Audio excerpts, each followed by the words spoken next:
Hey, good morning, good afternoon, good evening, wherever you're watching me from. Thank y'all for joining the live stream.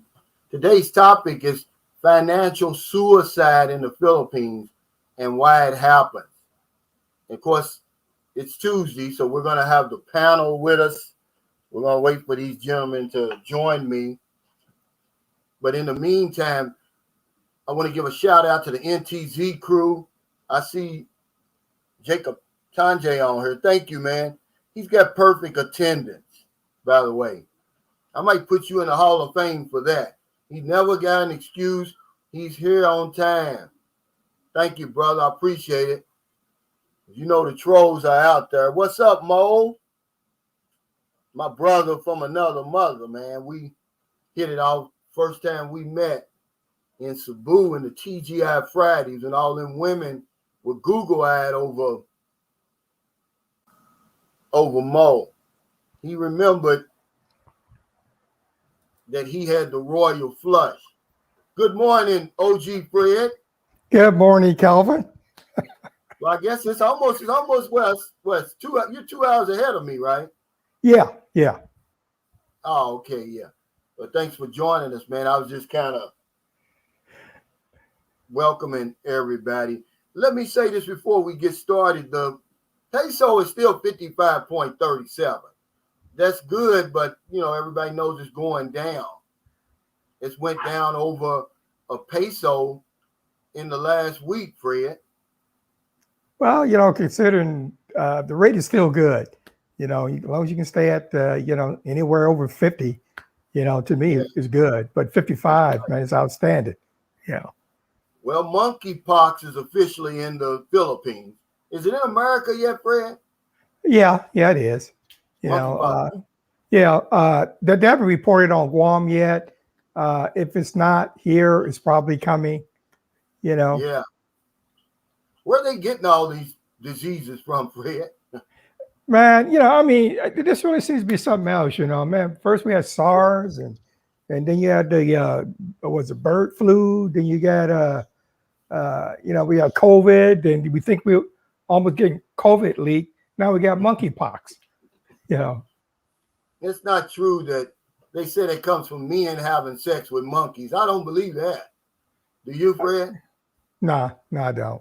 I wouldn't put it past us, but I don't think that's where it's coming Well, from. sometimes I wonder, if somebody gets sick, they don't get the proper medication to really eradicate whatever they got. And how disease can mutate into something else. And like a monkeypox was around a long time ago. Now we see monkeypox is coming back. Probably measles, chickenpox, and all those diseases. Monkeypox, chickenpox.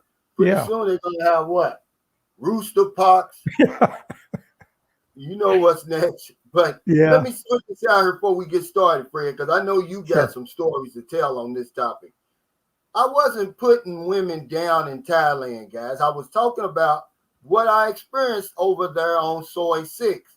And I'll argue with anybody all day about what's over there. All right. Everybody should know there's beautiful women everywhere. I was just talking about my time on Soy 6.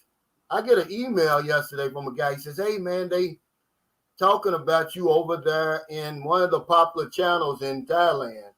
Said that you putting down Thai women. No, I wasn't. I was talking about what I saw. See, remember, I give you the nitty gritty, what I'm seeing, what I'm living, what I'm experiencing, Fred. And they had ring around the booty over there. And it's not attractive. The small places that I went to, because I got a very small sample, because we're going back next month, but we're going to stay for a little while. I'll be able to get more of a bird's eye view. But no, I wasn't putting Thai women down. I have no bones to pick with Thailand. We're going back. I actually loved it over there.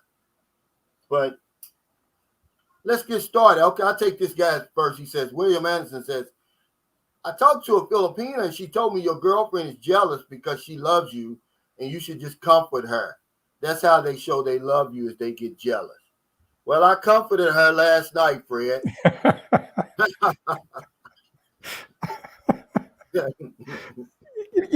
Calvin, I've been married to a Filipino over almost 34 years now. Okay. You got your good days, you got your bad days. And sometimes, you you got to take, you don't want to get to take the initiative to make up. Lynn just get mad at me. I think it lasted all day. I go in there, hey, I'm sorry, honey, and all this stuff. And because there's misunderstanding that goes on. Because you got to remember, English is a second language for them.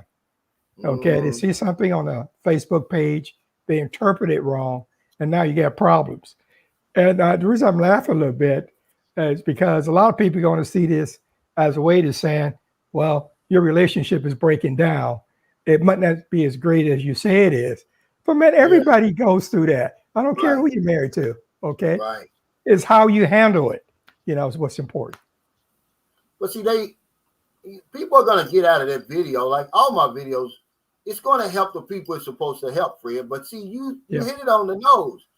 In the video, I said, I don't want it to destroy our relationship because we have a great relationship. But they missed that part. They skipped over that. And you're right. English is their second language, and a lot is misinterpreted. Even when you talk to your Filipino face to face,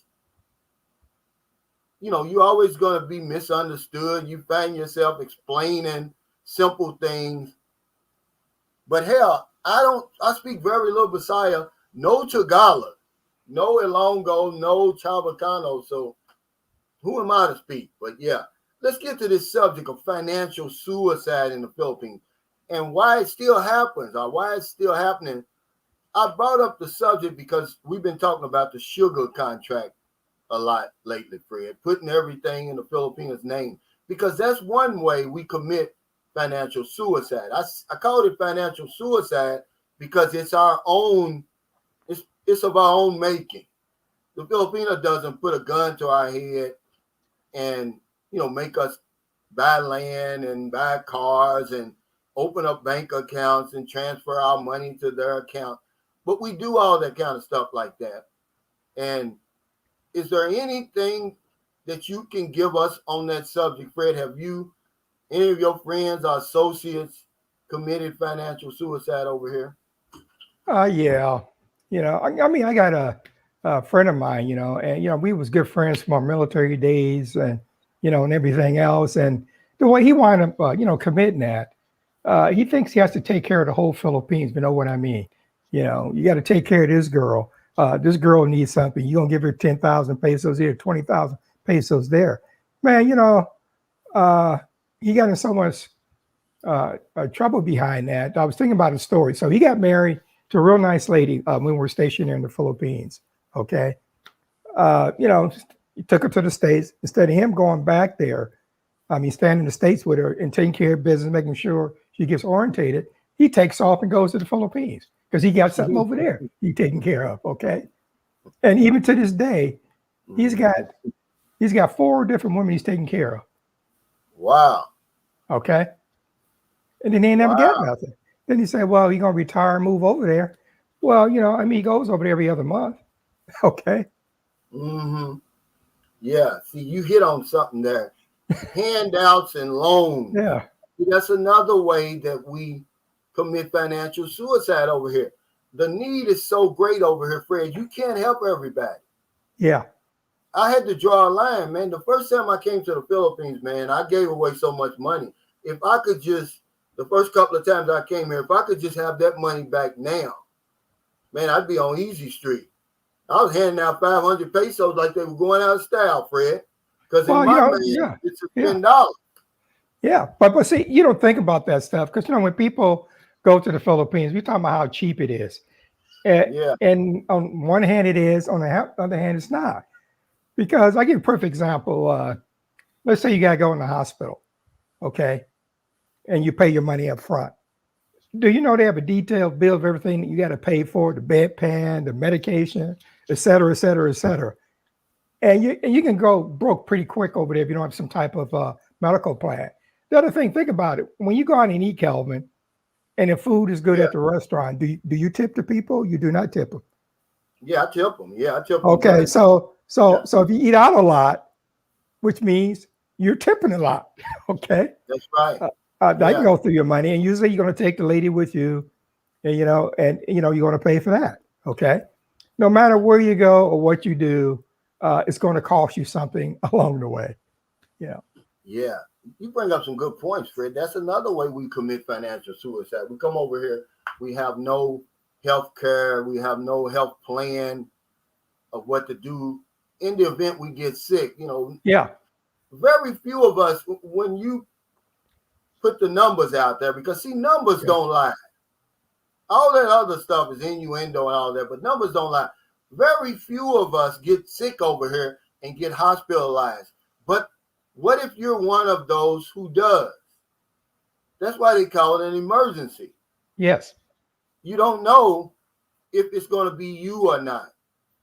And there's a guy up in Engley City now. I belong to a Facebook group, and I don't know whether he was in some type of accident, man, but he's like in a coma now. But luckily, well, not luckily, but fortunately, they're saying that his accident was considered military connected. Okay. So he's going to cover everything. Yes. That was fortunate for him.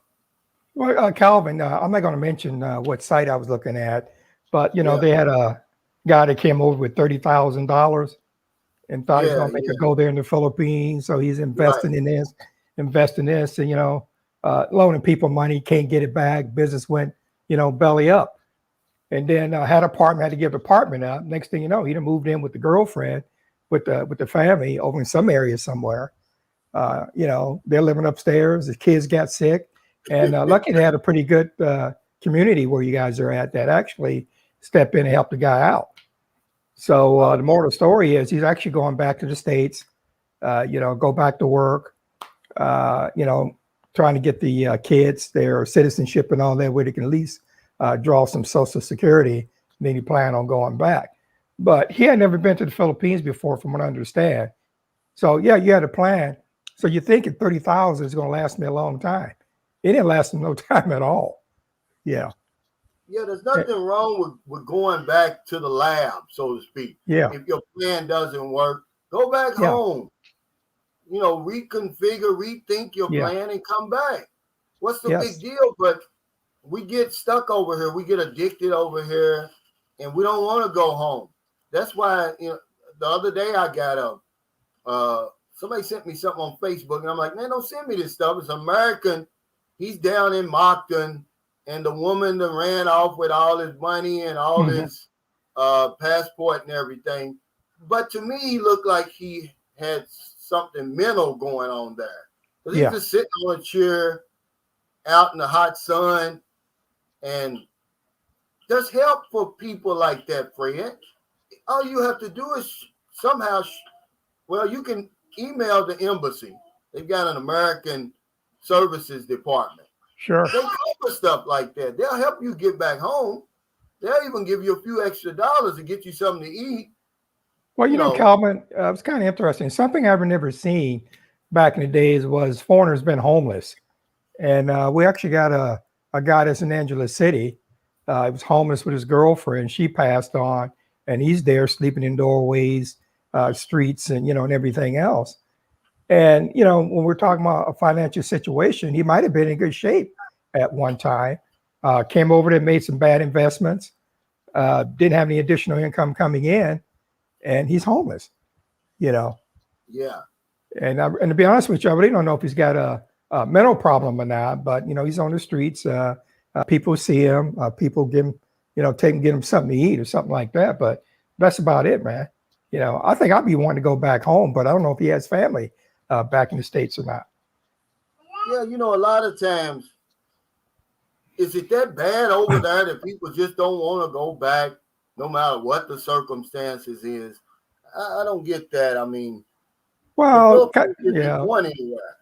Well, the thing is, when you look at what's going on back in the States, all the craziness that goes on back there, and I don't watch all the news, but I just catch maybe little small parts, just see what's going on because my kids live back there. But man, people are lost their ever-loving mind, and so you can see why people are thinking about making an exit and say, enough with this. I'm going to Mexico, I'm going to South America, I'm going to Philippines, I'm going someplace else, because if I got any type of retirement income, my money's going to go further and I can live a pretty good life. Yeah. He asked me, he said, Malcolm Smith says, hey, Sunshine, how do you bank in the Philippines? I've got, now that I've been here long enough to get an ACR card, you have to be here 59 consecutive days. You apply for your ACR card. Of course, it costs you, and they give it to you. Certain banks over here will allow you to open up a banking account. You need 3 forms of ID, your ACR card, like a license, a state ID, and then your passport. I opened mine at PNB, and I haven't had any trouble with it. You know, initially they're going to ask you, how are you getting your money?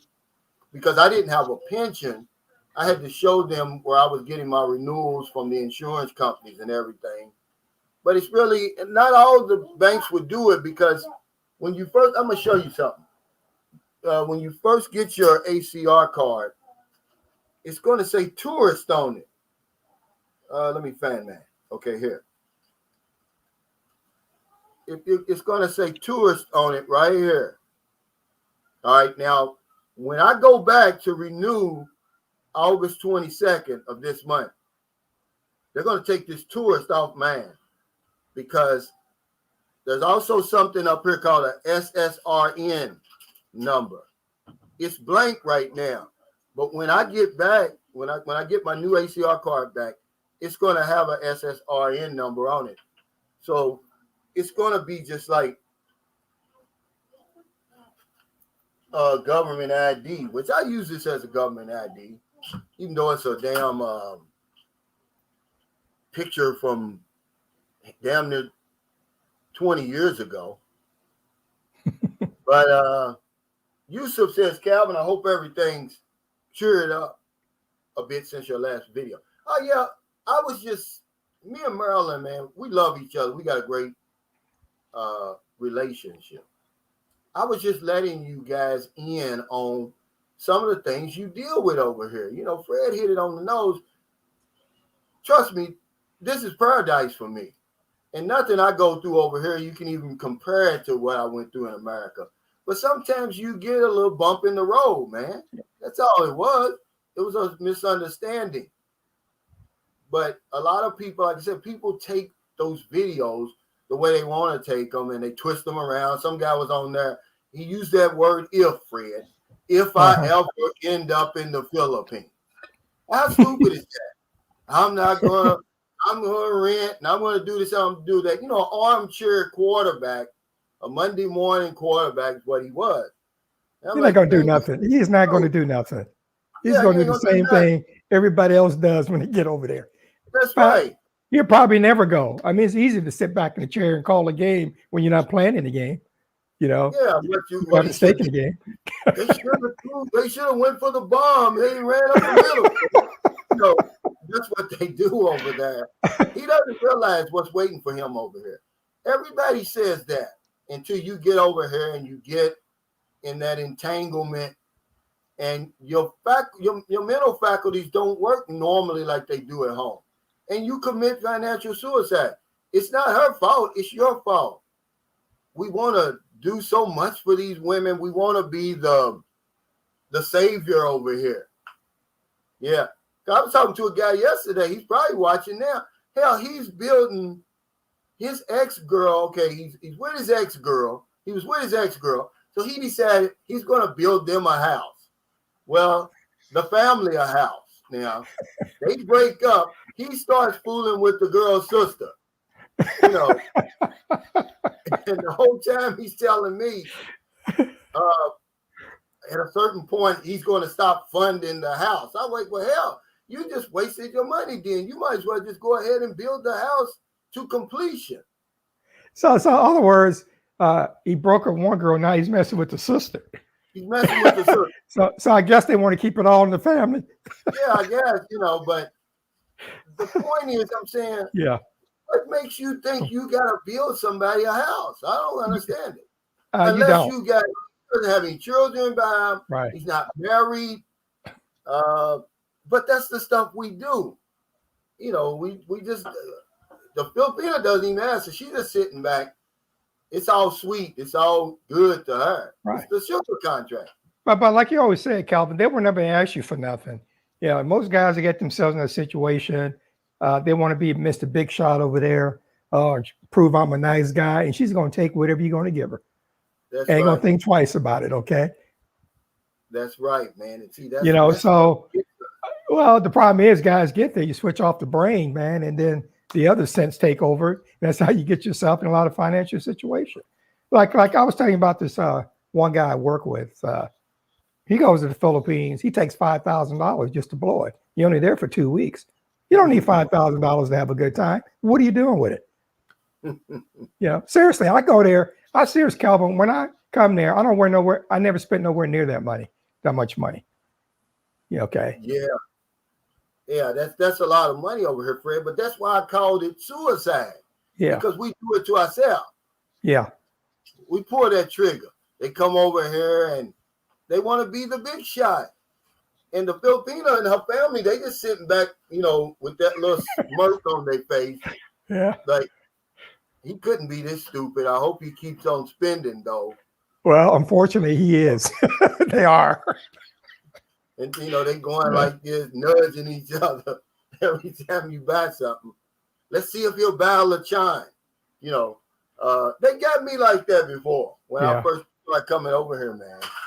Well, what the thing is, people go there, and what you're trying to provide is what to be on the lookout for, when you actually get to the Philippines and all this stuff. But, guys get there, you see those beautiful ladies.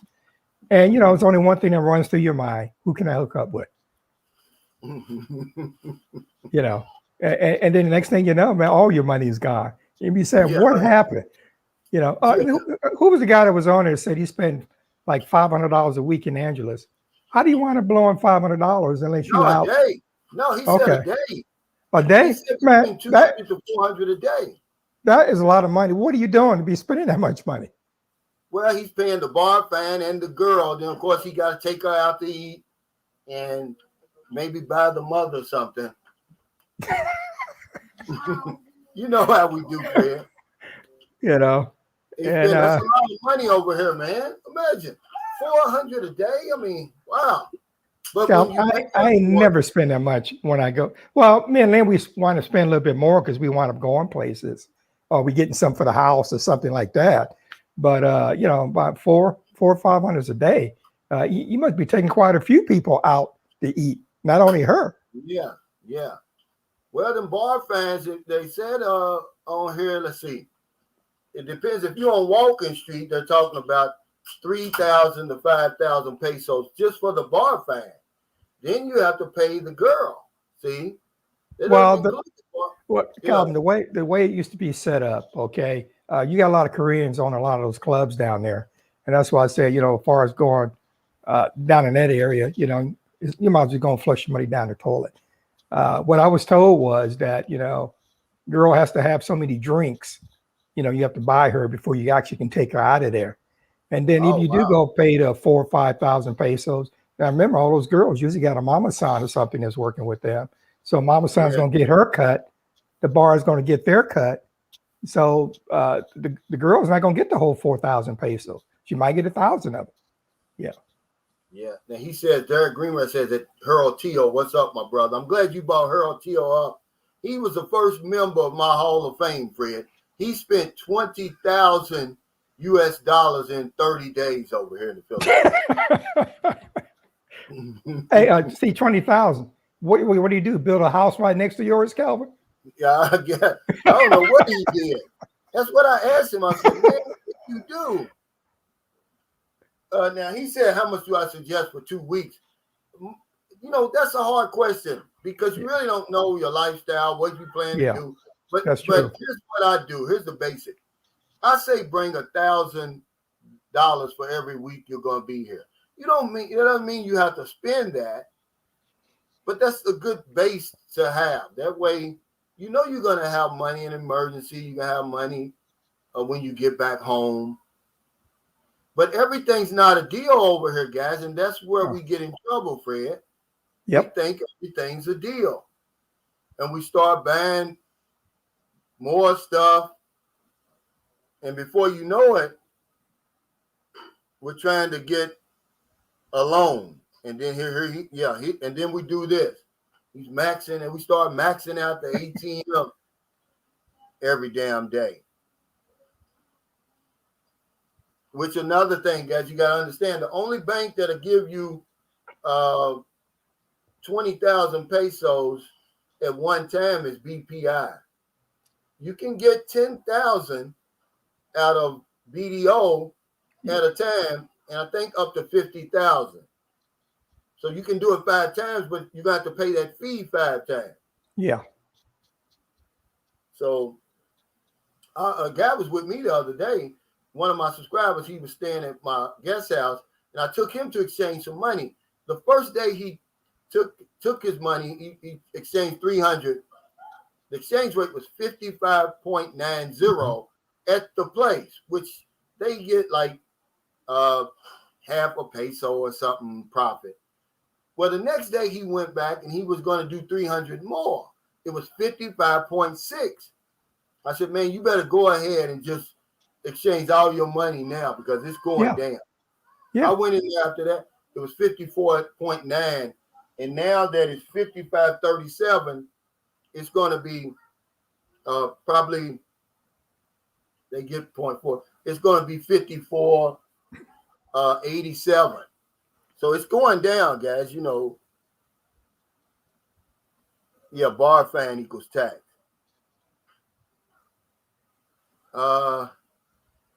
Vince Lawson says, hey, Unc, I got to renew my visa before the 26th. Where are you going, Bacala or Cebu? I'm going to Dumaguete.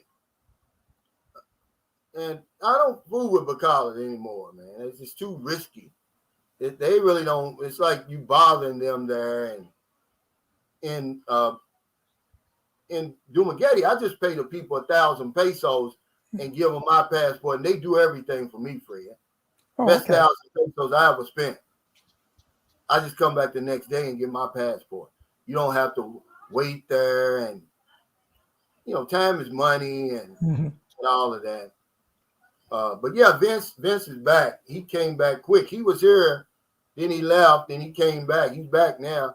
I guess he's going to be here for a while, right? Vince, I guess. Butcher said, Cal's OG Fred in the Hall of Fame. Yeah, Fred's in there. I gave him a gold plaque because he set that grill over. Yeah. Well, Calvin, me and Lynn, we were sitting by, we were thinking about something useful you could really use, over and over again. And what gave me the idea, we were sitting there, we was watching one of your videos, and you had a rinky-dink grill sitting outside. Man, so you put a steak on, hey man, you put a steak on that thing gonna fall over. That's right, man. It's still back there in the back, but that's the typical Filipino grill. Yeah, I know. Oh, they were amazed by that charcoal you sent, man. It got so hot. Oh, really? So fast. Oh, yeah, you know the charcoal over here. Oh, yeah. Basically, what is it, copra a lot of times. And it takes a while to get heated up.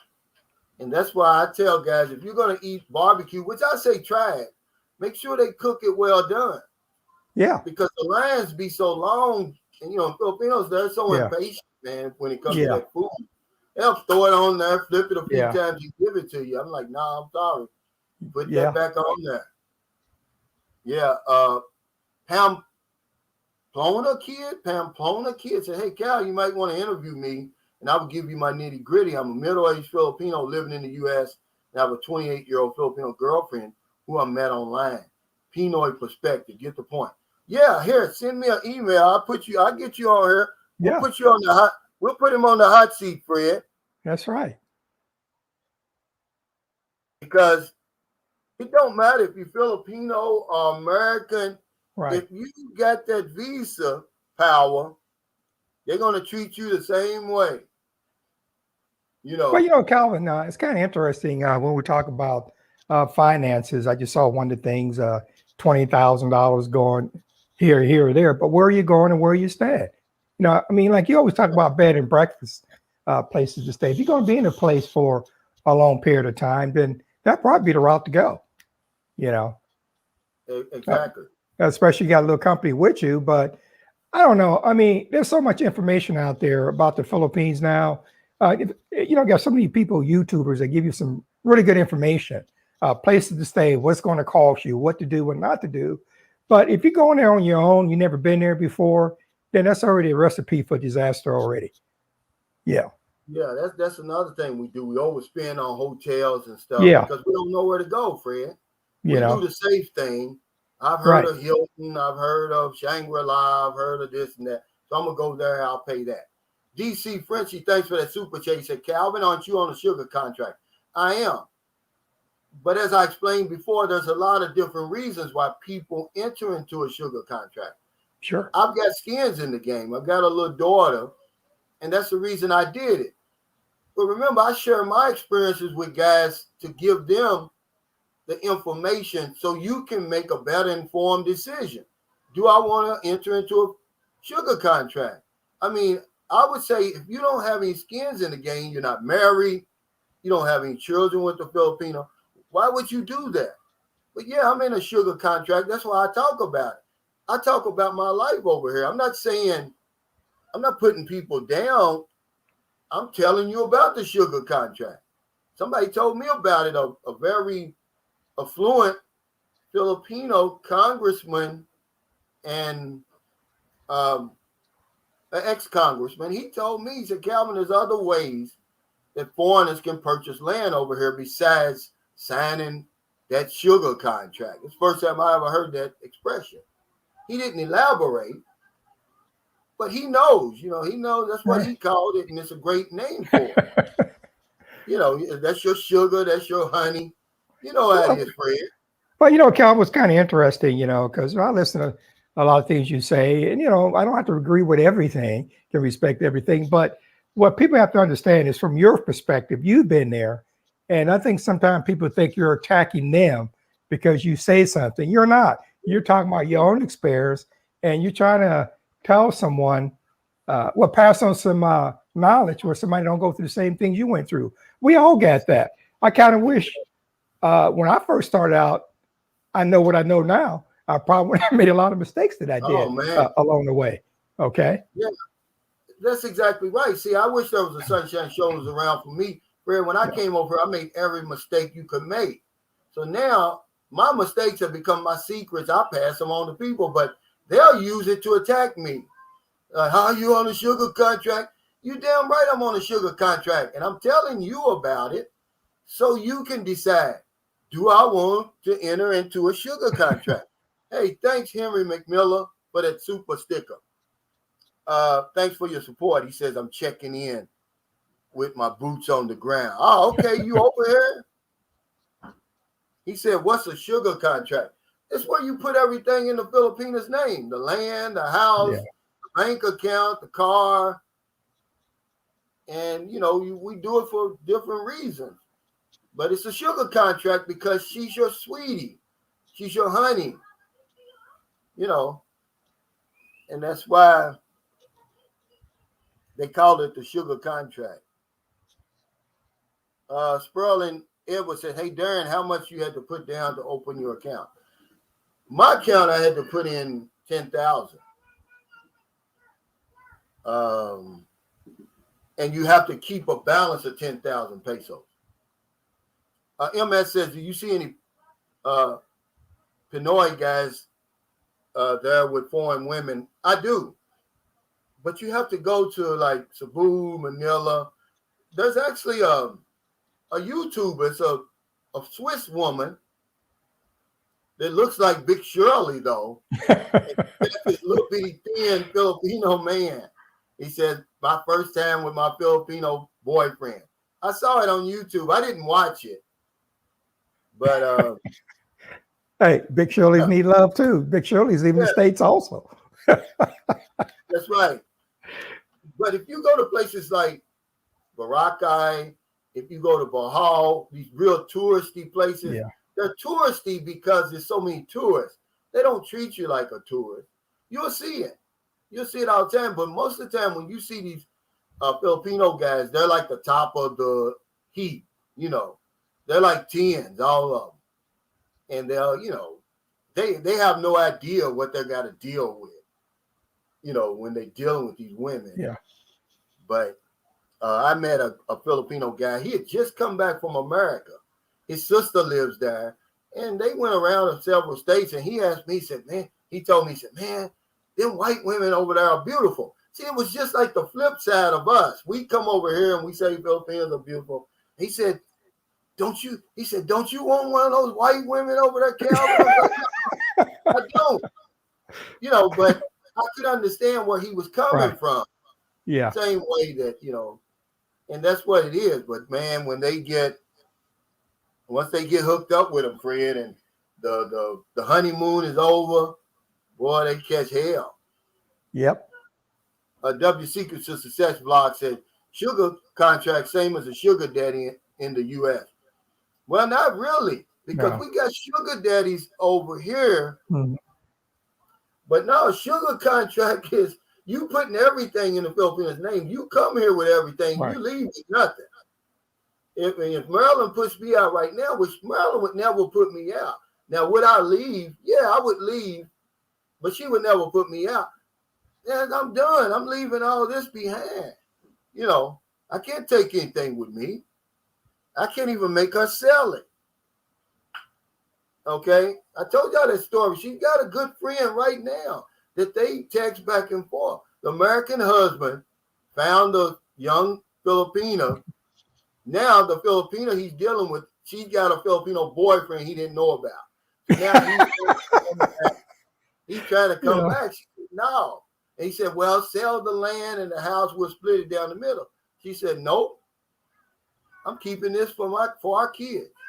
Hey, DC Frenchie, thanks for the super chat. He said, Cal, been watching you a while. You're a good man. By the way, my name is Franz, also from DC. Oh, wow, man. You're the third Franz that I've met. Well, I actually met two of them in person. Yeah, thanks, brother. I appreciate it, man. Camellia Cookie, thanks for that super chat. I think she's a Filipina married to an American. He said, Filipinos can't wait to get a white woman. Yeah, and man, I tell you what. But they say the same thing about us over here. They like, does he know what he's doing over here with these Filipino women? It's just because they're different, guys. That's all it is. But no matter what you have to put up with over here, Fred, you can bear witness to this. Yeah. It's a whole lot better than over there. Yep. See, because for me, I wasn't only dealing with just the women problems. I had all kinds of problems over there. So coming over here, even if the women problems is the same, I don't have all the rest of that baggage that I had over there.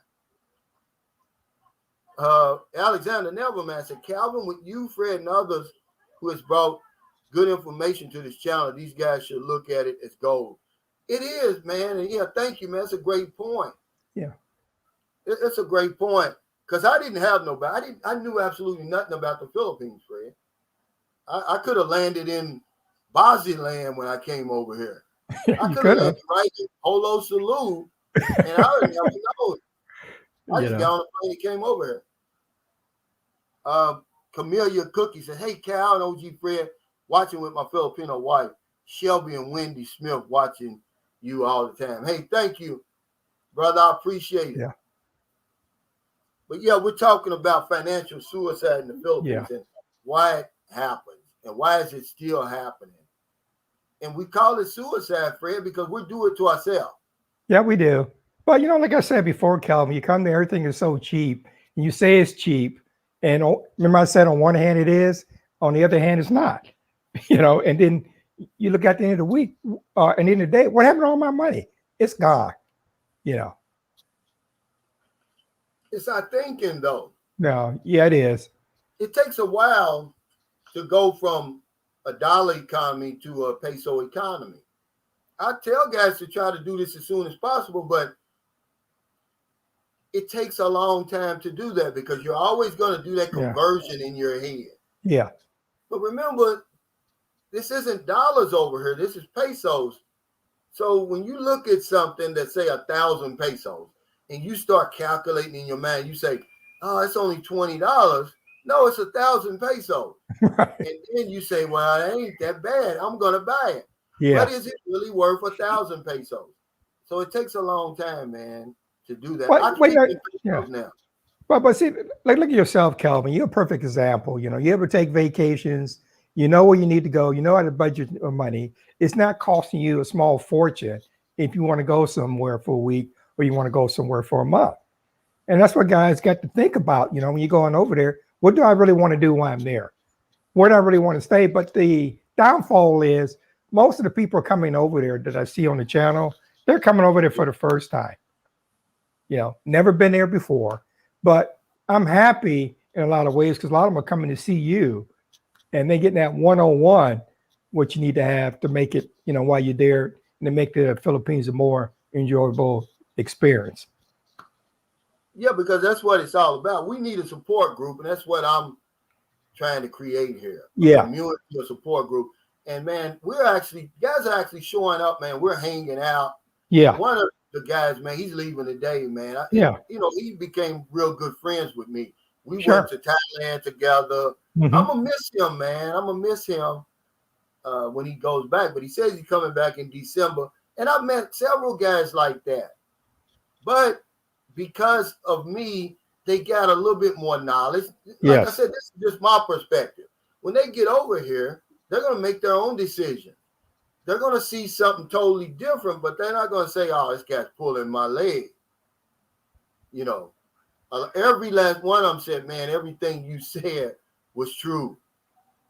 But yeah, that's all we're doing, Fred. We just, because the Filipinos worldwide, no matter where they go, they have a support group. Yes, they do. People waiting to help them. You need a job, okay? Go over here. You need a place to stay. You can stay here for 6 months till you get on your feet. They'll even introduce you to somebody. I had an email yesterday. The guy says he's an attorney. He said he met a Filipina in the States. She's already there. And he said, I guess they were jealous of her dating an attorney, so they're trying to fix her up with a handyman. They'll do all that for you. I know. We should do the same thing over here. Yeah. See? Darren Cooper says, yeah, Calvin, we can't take it with us when we die. If you find a good woman that's going to make your last days happy, take care of her and thank her. Yeah, you're right. This is just, but it's still a sugar contract. And that's all I was doing, Darren. I'm not saying, because you see what I'm doing. I'm doing exactly what you're saying.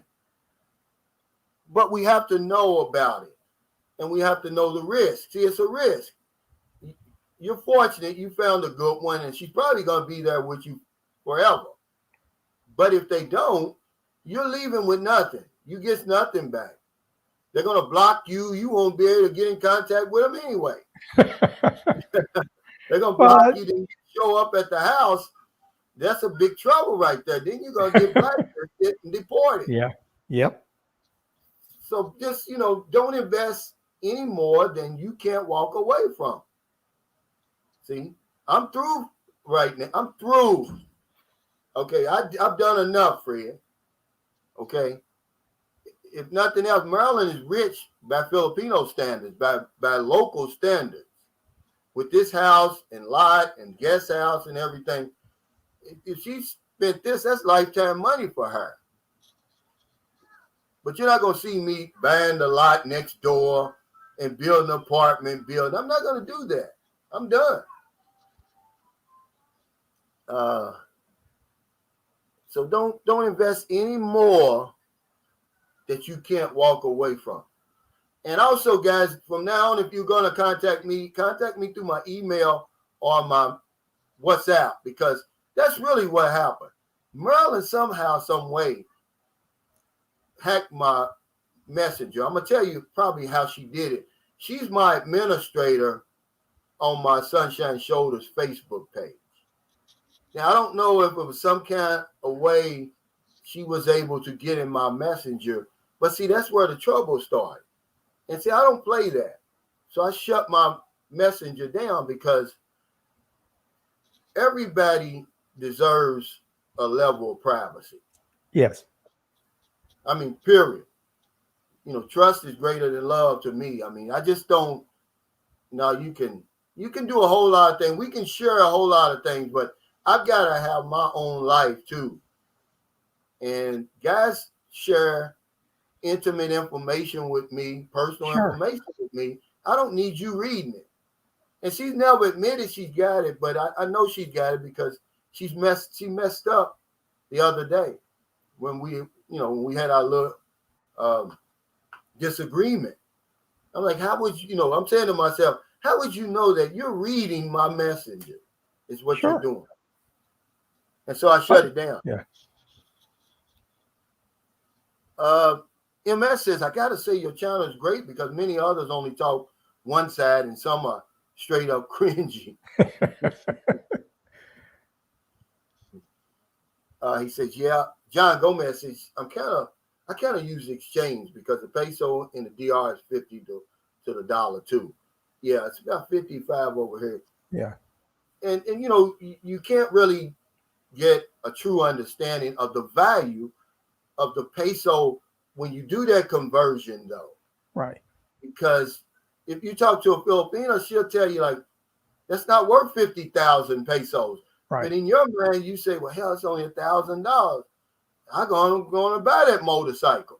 But she's looking at it as 50,000 pesos. She said, no, it's not worth it. And that's easier said than done, guys. It takes a long, long time to do that. He says, Angry HD said, Philippines are the best detectives. They can solve any mystery. That's right. And it's smart here, man. Calvin, I have to agree because I used to call my wife Detective Lynn. Yeah. Like I remember my son would tell her something, and she knew he was hiding something. She would get it out of him and all that stuff. Like I agree with you when we're talking about privacy. Although I'm married to Lynn, it don't mean you have a right to go through all my stuff. I still got some things that's still private to me. It don't mean I'm doing anything wrong. Right. Because I'm not going to go through your purse, your wallet, see everything you got. I'm not going to do that to you. I'm not going to go through your cell phone and see what you got on there, and all that. And I expect to have the same courtesy, when it comes to my phone.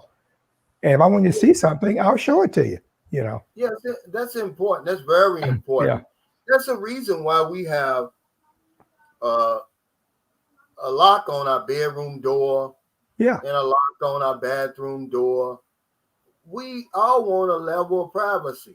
It doesn't mean we're doing anything wrong. No. But it's a proven fact that people act different when they know others are watching. Yes. See, if you know at night that people are watching you and Lynn in the bedroom, Fred, you're not going to do all that fancy stuff you be doing. Right? You're right about that. Nah, I don't, that's supposed to be your sanctuary. It's supposed to be a place that's private. Yeah, it's the same with that messenger, and I told her, Yeah. But then she, it's just, they don't look at it like that. She even to this day right now, she won't admit that she got in my messenger. Well, Calvin's one thing you got to realize, they're never going to admit that. Okay. We talked about this before. We talked about when we were here on the channel, some guy said, oh, my lady would never look at what we're talking about. You don't know that. They're already looking at something. See, you're going to say something and slip up, or say the wrong word or misunderstand something, that means something different than from what you meant it to be. Facebook has made he's out there with a knife. What is he doing? I don't know what this crazy guy's doing, walking around my house with a bolo. But anyway, Facebook has made the Philippines even smaller. Yeah. One of my friends over here, he's a friend now. He started out as a subscriber. He's up in Manila, and he said, yeah, Cal, I met a woman in your area. He said, I'm thinking about coming down there and seeing her. And I was like, look, man, be careful. I said, how'd you meet her? I thought he met on a dating site. He said, no, I met on Facebook. I said, man, the girl you're with now probably knows her. I got kin people with her, right? Yeah. Well, hell, the next day he calls me back. Man, you were right. They know each other. And she said, you better not come down here fooling with my man. You know. It's too strong. Yeah. Well, see, that's something I always say. If you're the type of guy, whether you're going to live there full time, you're coming on vacation, don't put, the saying was, don't put all your eggs in one basket. Okay. Because once you get in there, they meet you at the airport. The way the Filipino woman look at it is that you belong to her. Okay. You come there exclusively to see her, and she expects you to spend all the time with her. And you're not supposed to see anybody else. Yeah. Now, this guy says the girlfriend and I got a 2-hour massage each. Now, was that $1,350 total? Yeah. Okay. Yeah. Okay. I tipped as I felt like we were robbing the people for that price. Well, actually, you were paying double unless you paid all that for both of your massages. Because here, if you go to Cebu, a 2-hour massage is going to cost you about 500 pesos, about $10, Fred. And if you go to the place where John, the chauffeur, the bodyguard, remember I did the video with him? He took me to a place, 1 hour Swedish massage was only 200, and it was the best massage I had. Yeah. So double that, you're talking a 2-hour massage for 400 pesos, which is less than $8 right now, $7 and something. So yeah, you pay double, man. Well, if you go to the mall, places like that, you're going to pay more, Yeah.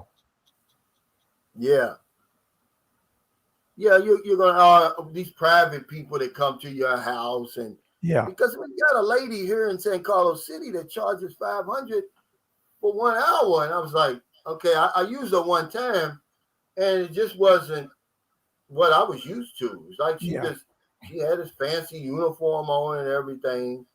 But hell, it was like she was just rubbing oil on me. I was like, I need more than that. I don't go to see Fred. I feel like I've been cheated.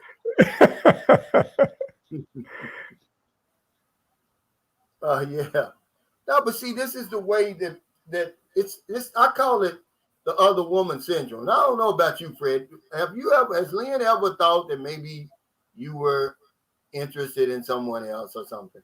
What Lynn's thing is, because she's getting older. I'm already an older guy, and she thinks that older guys, they're more interested in younger women, but I'm not.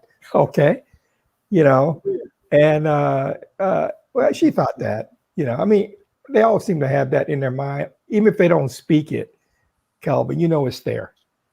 Yeah, and it's a trait amongst Filipinos who date or marry foreigners. Because of our reputation, they think we're womanizers. When we first come over here, we are. They know about us. They look at us from afar, and they know what their mother went through or their sister went through, and so they think that there's always another woman somewhere on the line. And well, I gotta admit, Calvin.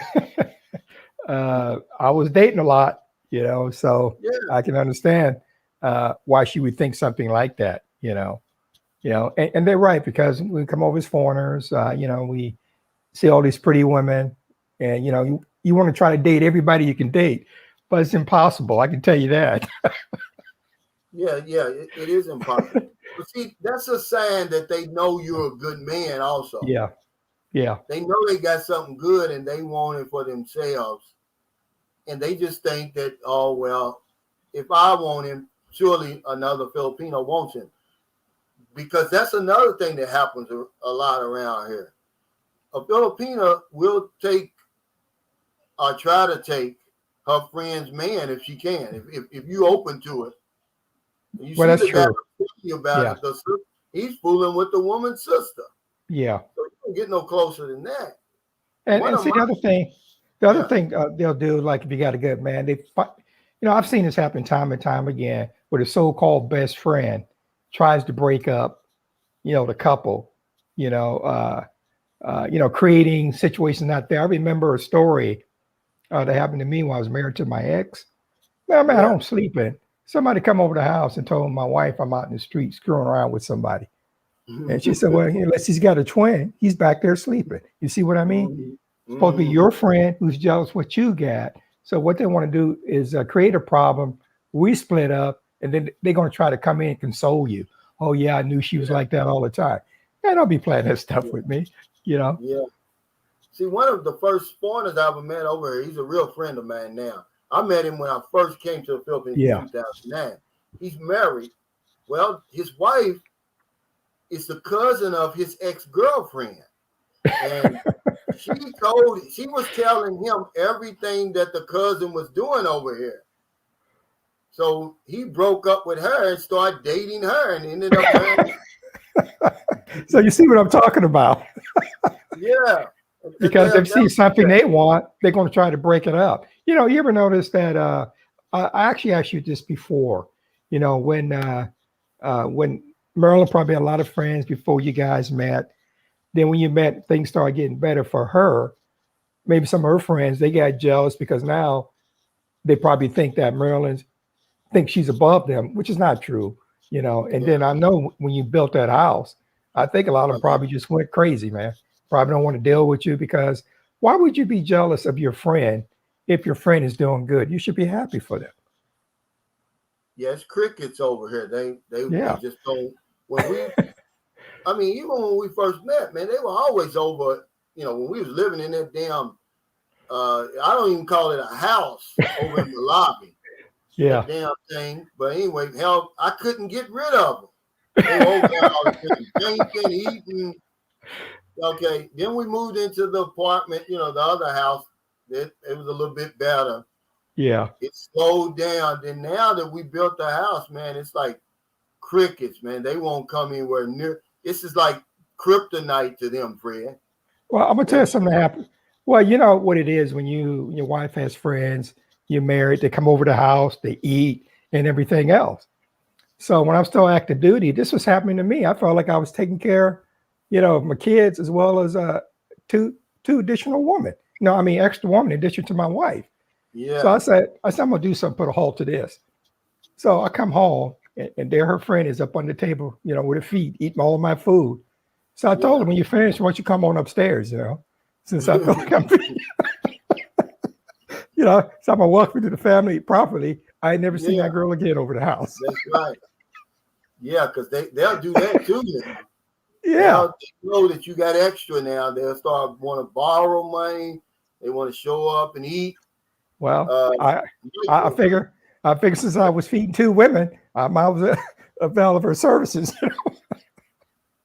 Hey, Michael Dawsonville, thanks for the super chat. He said 2 years of great, the real nitty gritty information. You greatly appreciate it, brother. Thank you for everything you've done, brother. Man, I appreciate it, man. Thank you for all your support.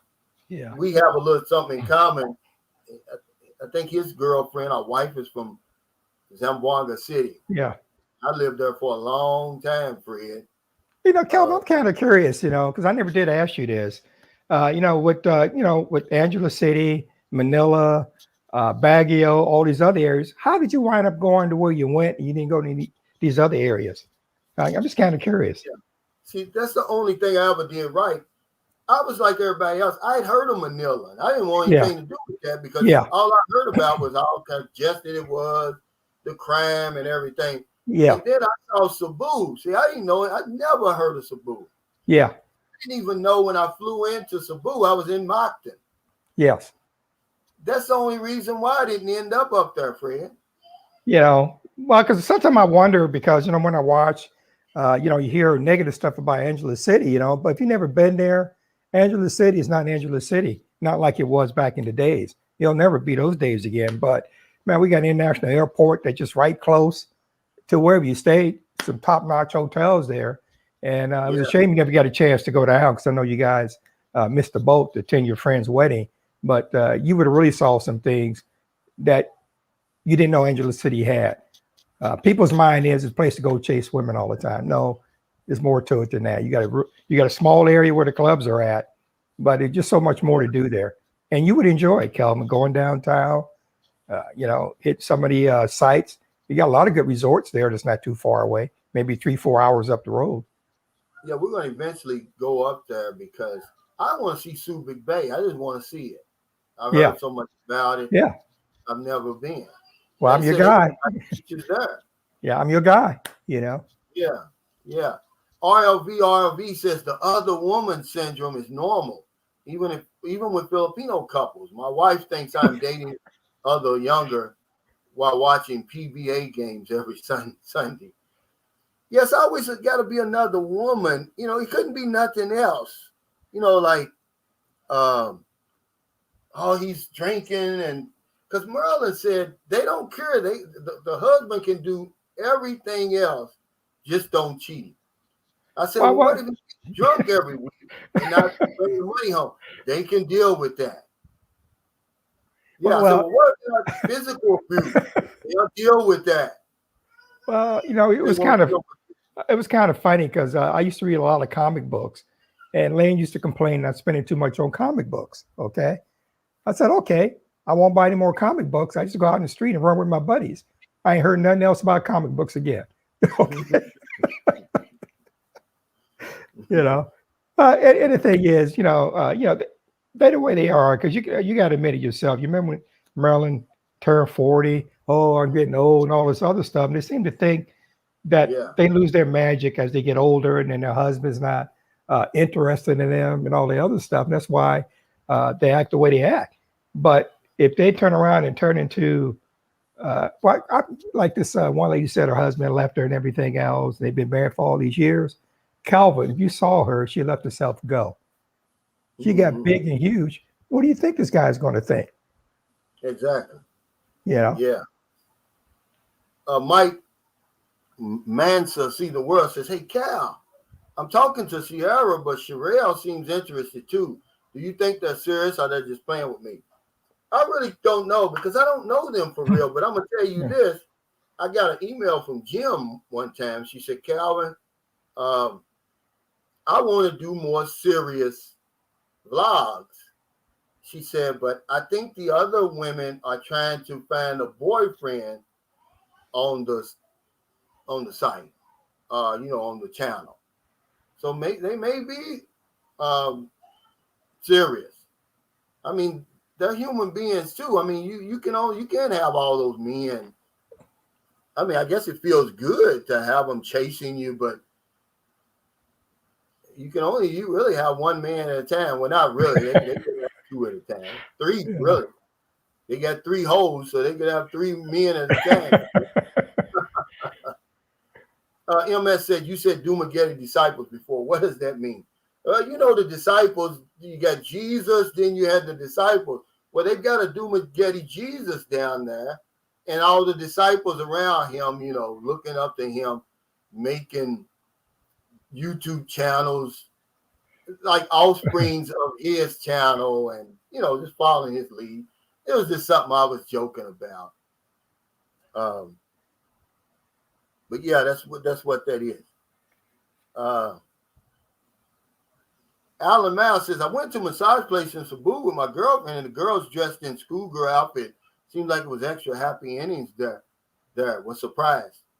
Yeah, a lot of times they'll double as a massage place.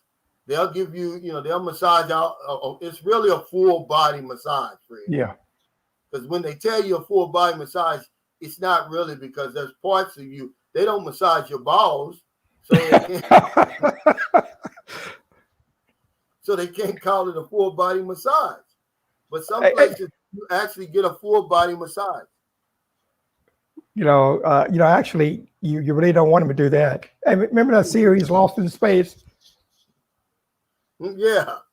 Remember the robot? Danger, Will Robinson. Danger. Yeah.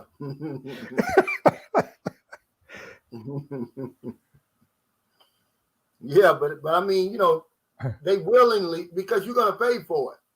Yeah. Then they'll willingly do that. I love the chance. That's a bad visual, Calvin. I'd rather see 3 women. But, I'm just saying, They got threesomes over here. Well, you know, Calvin, looks like the two ladies at Channel really has taken off, you know. Yeah, it is. On stuff. Because I saw an interview they had with the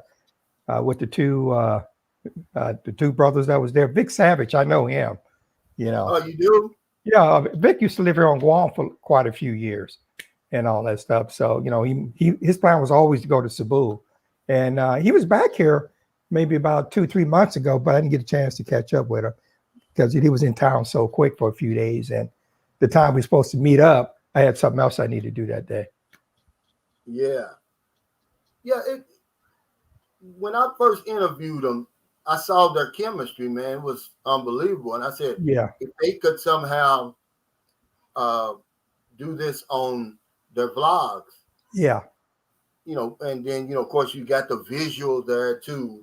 But they're not afraid to put on the bikinis. No, they're not. Yeah, it's going to be a hit. And it has. You know, it's really taken off. And that's all I do. Like Sharon. Right. I'm going to have Sharon back on maybe Thursday. Yeah. To see what she's been up to, see if she's making more videos, and try to get her to shorten her YouTube name. It's still too long. I think it's Sharon Lapu Island or something. People can't remember all that stuff. Just, you know. Or she could always say Lapu Sharon. That's it. People remember that. I'll put something like the Freaky Filipina or something like that. They'll remember that, Fred. Yeah. King B Stacker said the kids today called the happy ending a tuggy, like it's in a rub and tug. I never heard that expression before, right? He said, who's asking kids about happy endings? Are you a school teacher? But, yeah, in Thailand, you have to specifically tell the people massage only. They're going to imply that you want the full body massage, you know, where they'll massage your crotch and all that. See, because I told the lady, I said, no, I just want a massage only, because she was getting too friendly, Fred. I was like, no, I just want a real, she said, just a massage. Yeah. And their oil massage is like, it's really the Swedish massage. Oh, okay. Oil massage. It's so gritty oil that they put on you. And I am talking about that because it's some cheap oil. They can just get some baby oil, hell. Which is better. So you said, so you and Marilyn are going to go over there for about a month. You're going to stay in the same area where you were at before? Yeah, we'll probably go to Pattaya, then maybe Phuket. Yeah. But, you know, it's not going to be a month. If I go by myself, it'll be a month. But if I take her, it'll be 2 weeks. Because, you know, we got Booby here. Well, I'm not sure if you want to go by yourself for a month. Yeah. I would get back in with her friend.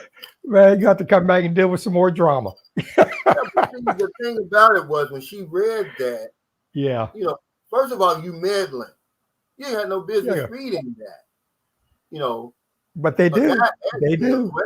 And I asked him. He said, then he said, hey, well, send me some pictures of the women in Soy 6. And I did. But of course, you know, you can't take a picture with a woman over there unless they're draped all over you, right?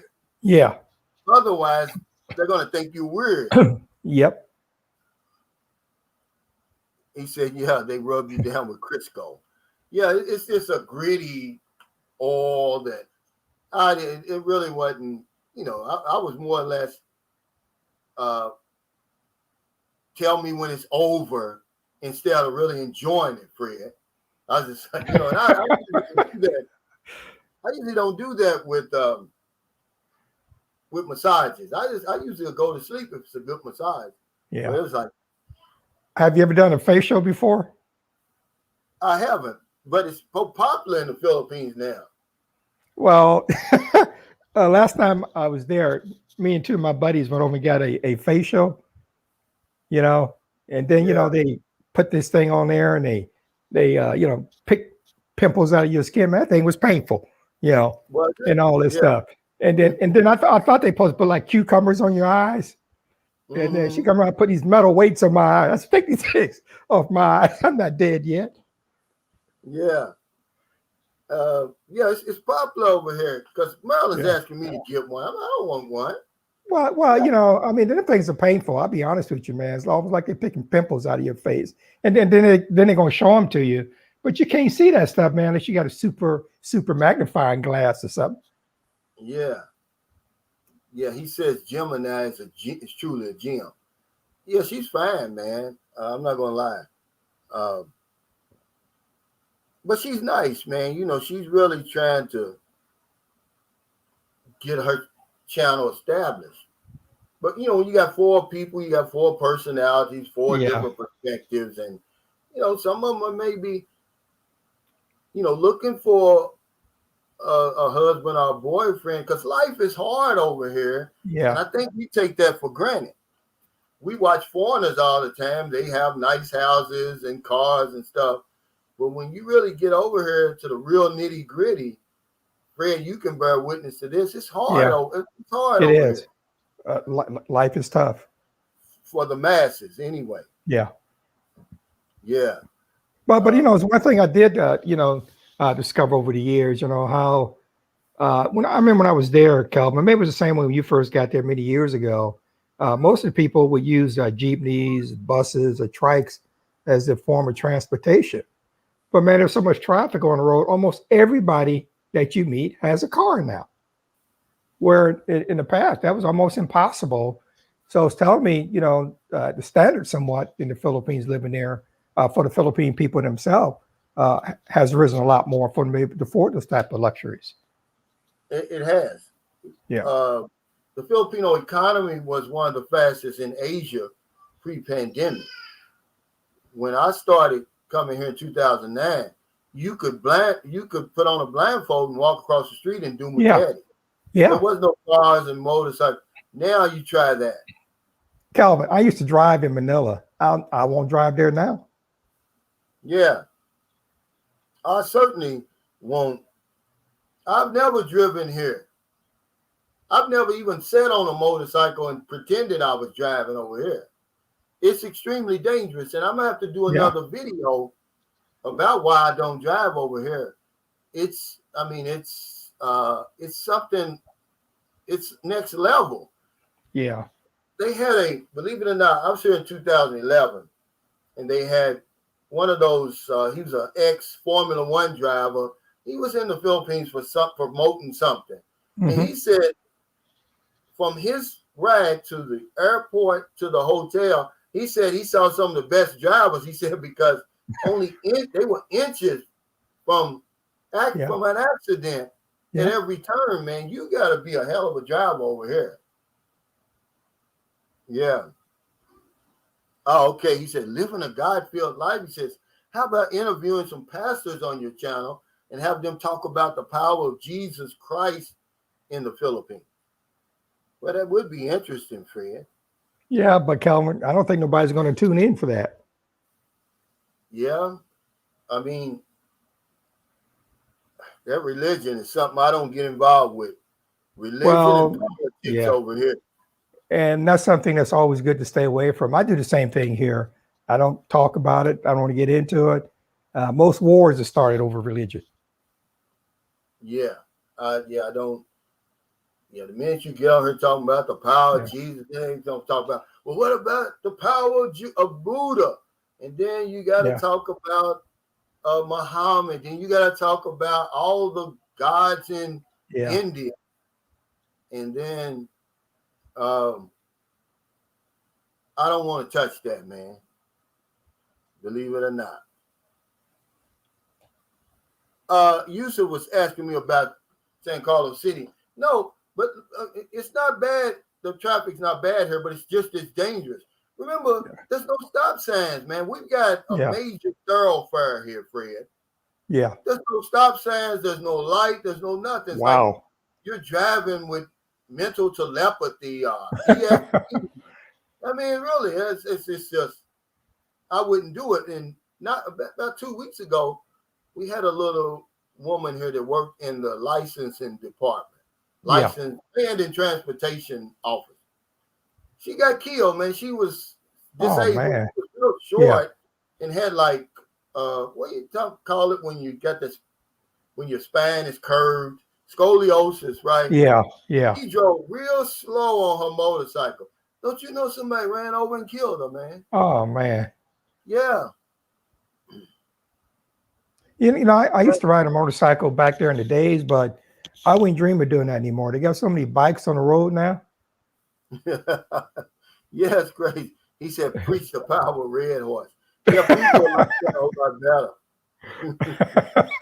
better. Yeah.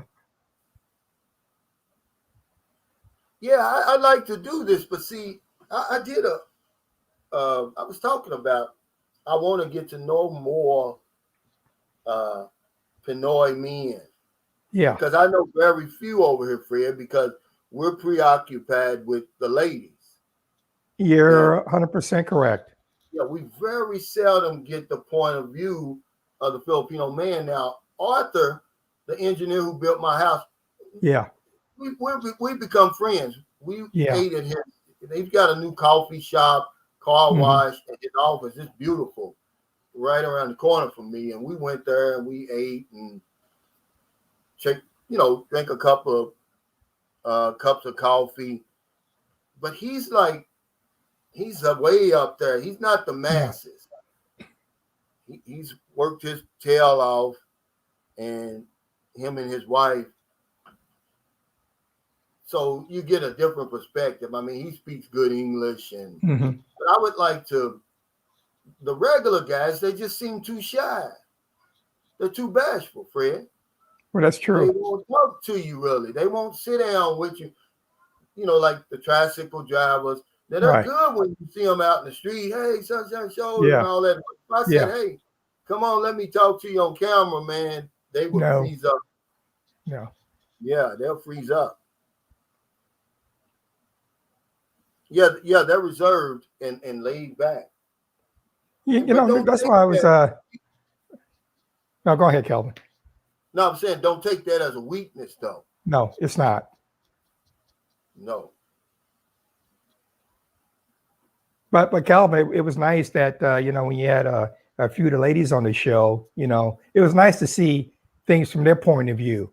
Because normally when we talk, we always talk about what we're looking for, but we never had anybody come over and tell us the opposite on what they're looking for, how they think they should be treated, and how they are treated. Yeah, that's what I liked about the truth. Now, even though people say, oh, they've been with foreigners before and they liberated this and that. Yeah. They were telling the truth. Yeah. They were open and honest. And you can't pay for that kind of information they were giving. But we wasn't listening. We were just looking. We wasn't listening, Fred. If I went back and asked those guys, I gave them a true test. And what did they say? They all failed. Well, except one thing that they wouldn't fail. They could tell you what bikini each of the ladies was wearing and what color it was. Rom Omega 1 says, off topic, Cal, how did your mom die when you were 30 years old?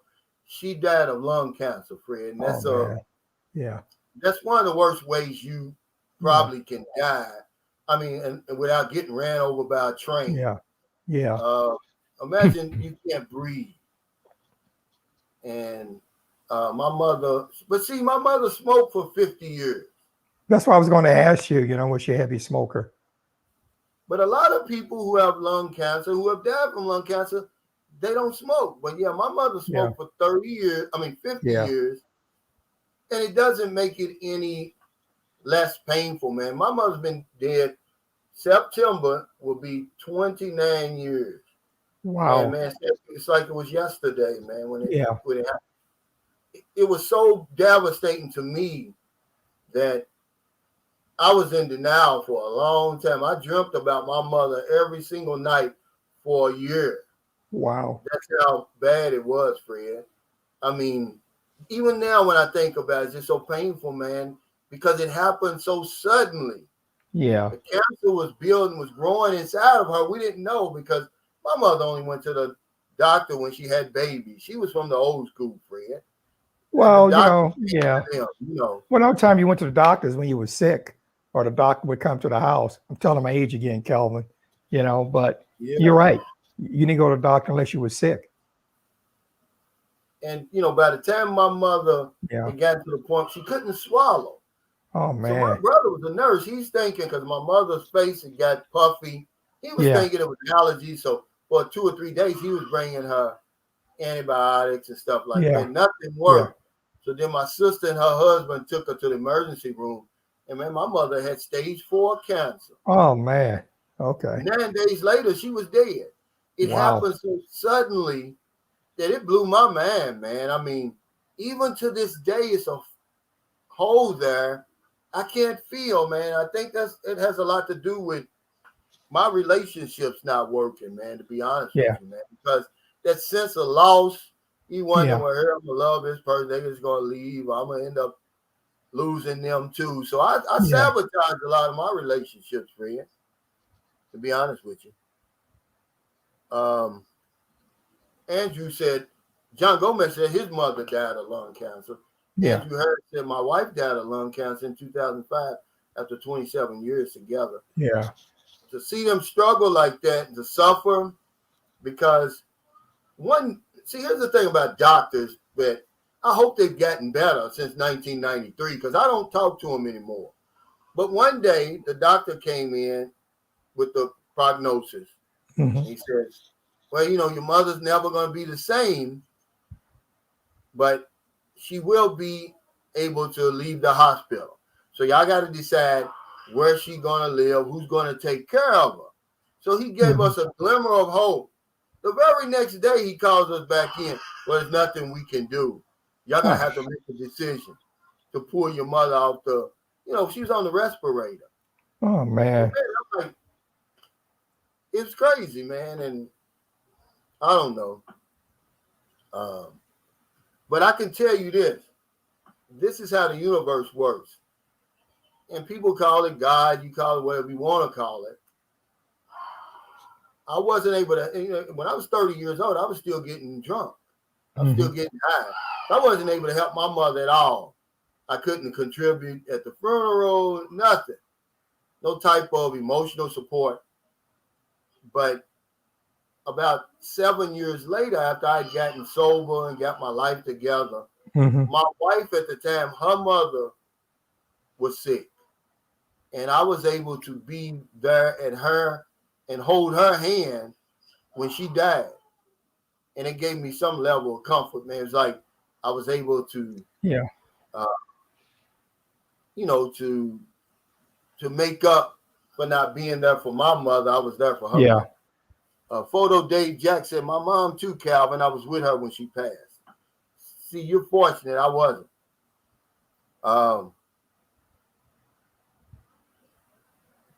And that just calls for more drinking, Fred. I didn't stop drinking until 5 years later because you feel guilty. Yeah. Because I knew my mother, they said there's nothing more they could do. And one of the few things I said to my mother, now you remember we pulled off the respirator. The doctor said she's got about 30 minutes to live. They thought. They said, everybody go in and, say your goodbyes to your mother. Mm-hmm. I was just a shadow of a man. I couldn't say goodbye to my mother. I couldn't say, Mama, thank you for everything you did for me. I just stood there really. And I just remember saying, Mama, if you can hear me, wiggle your toes. And she wiggled her toes. She could hear me. My mother eventually lived 17 more hours without that respirator before she died. Wow. Yeah. Isaiah Allen said, Cal, the few times you have succeeded to have an off-camera conversation with a Filipino man, have you ever explained how invaluable their views on various subjects on the Philippines would be? Oh, absolutely. I know. Because we're trying to solve a puzzle, Fred, with 50% of the pieces over here. When you just ignore the male perspective over here, when his influence is everywhere. The reason why Filipino women, a lot of them act the way they act, you have to give the man credit for that in their relationship relationship with the man. But yeah, it's just something that they like are back in the shadows watching. Yes. Okay. But if you really want to know how different this society really is from your society, because with the girl, she's a woman, you're a man, so you got that connection, the sexual connection, really, and that can overshadow a lot of things. Hang out with a Filipino man, and you'll see just how different Filipinos are from Westerners, and it's really how different you are with your girlfriend. You take this away, and man, it gets kind of squirrely. It takes years, doesn't it, Fred? Yep. To really get to know your wife and get comfortable with her. If ever, it's a stark, it's in stark contrast to what we're used to. Yeah, because there's a lot of bumps in the road, and where a lot of guys make mistake when they get married to a Filipino woman. You got to understand her culture. Most of them don't. Most of us, well, not me. A lot of Western men would say it's my way or the highway. You got to do it this way. You got to do it this way. But you got to understand where she's coming from. I like the way my home here is run. It's run like a Philippine home to a certain extent, but it's not that much difference from my home when I was growing up, as a kid, and that's what I always loved about the Philippines. You come to the house, you take your shoes off. Okay. Yeah. Although they always say, oh, no, don't bother. I take my shoes off anyway. Yeah. Because I know they've been polite, and they said it's okay, but I'm used to taking my shoes off when I go into a Filipino home. Yeah, see, that's just one of the little things, Fred. I'm glad you brought that up. It shows you the differences. Most of us, we're not used to that. So we're going to walk into the people's house with our dirty shoes on. We don't think that way. Yeah. We're tracking in whatever dirt and wherever we've been walking. We're going to track all that into the people's house. We don't think to take our shoes off. It's just something different. But that's why I suggest the guys don't come over here and get married so quick. No. Because you really don't know the woman, man. It's going to take you a long, long time to get to know her. And you can get to know her without being married to her. I told you I was talking to a guy the other day, and he said his relationship turned upside down. He said, Calvin, the first month, man, she was like an angel. He said after that, she was possessive. She didn't want me to go anywhere. Now she done blocked me, wiped me off social media. He said, after all I've done for her, all the good times, all the help, he said, you're right. He said, imagine if I'd have came over here and married her. See? But people won't listen. We say, oh, yeah, this is the one I had that feeling. No. I had a feeling I was going to win the lotto. I didn't. Just the nuts on fire.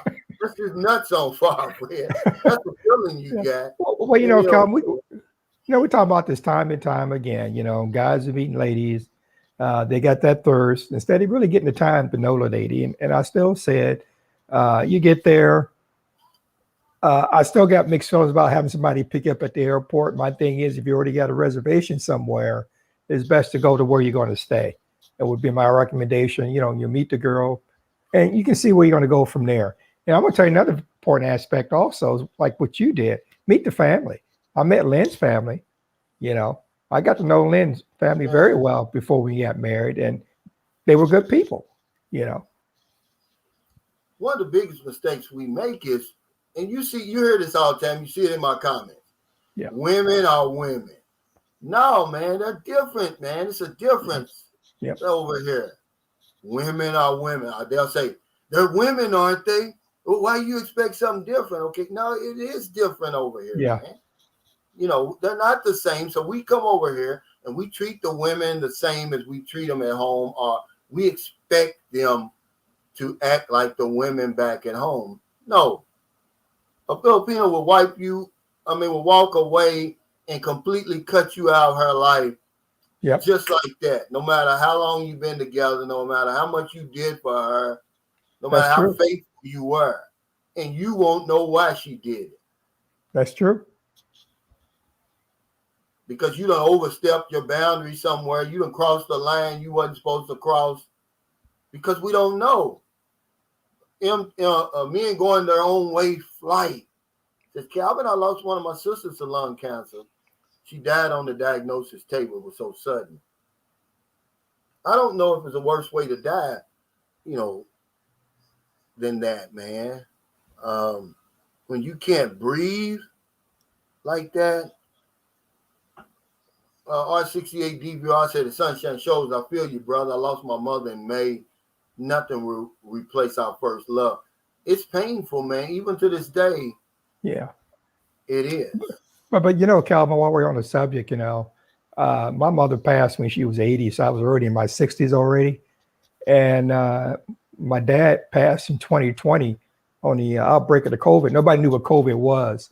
And you got that. And my dad was 93. But I had a chance to go back and spend a whole month with my mother, because my sisters had called me because they had put in hospice because her systems were shutting down, but she was still fully alert for those couple of weeks that we were there. And the hardest part we had to do, Calvin, because they didn't tell my dad. I'm the eldest in the family, so they waited until we got home, and then we sat down, and then we told my dad, about it, man. That was the hardest thing I ever had to do. But my mom was still fully alert, man. We went where she was at, and we had a fabulous time. So, when she passed, there was no regrets. In fact, when we had the services, man, like she passed away in March, and man, it was sunny that day. People in the church, they was talking about things my mom had did, man. We were in laughter, if you know what I mean. People cried for a little bit, but after that, man, we were celebrating her life, and no regrets. I miss my mom, I admit. I miss my dad, but I was lucky to have him as long as I did. Yeah. Christian Wolfgang, thanks for the super chat. He said, that's Asian women as a whole. When they love you, they love you. When they don't, they don't. Yeah, once you cross that line and you turn her against you, man, it's almost be impossible to turn that back, especially when it comes to another woman or something. It's really tough, man, Yeah. And that's, because we always beg and plead. We're used to begging and pleading over there and getting back in. She'll give you one more chance. Yeah. But they don't really play that over here. Nope. And this is something that he was talking about. Yeah, the guy said, yeah, this is the one. I got that feeling. Don't trust your feelings. They're notorious for lying. Yeah.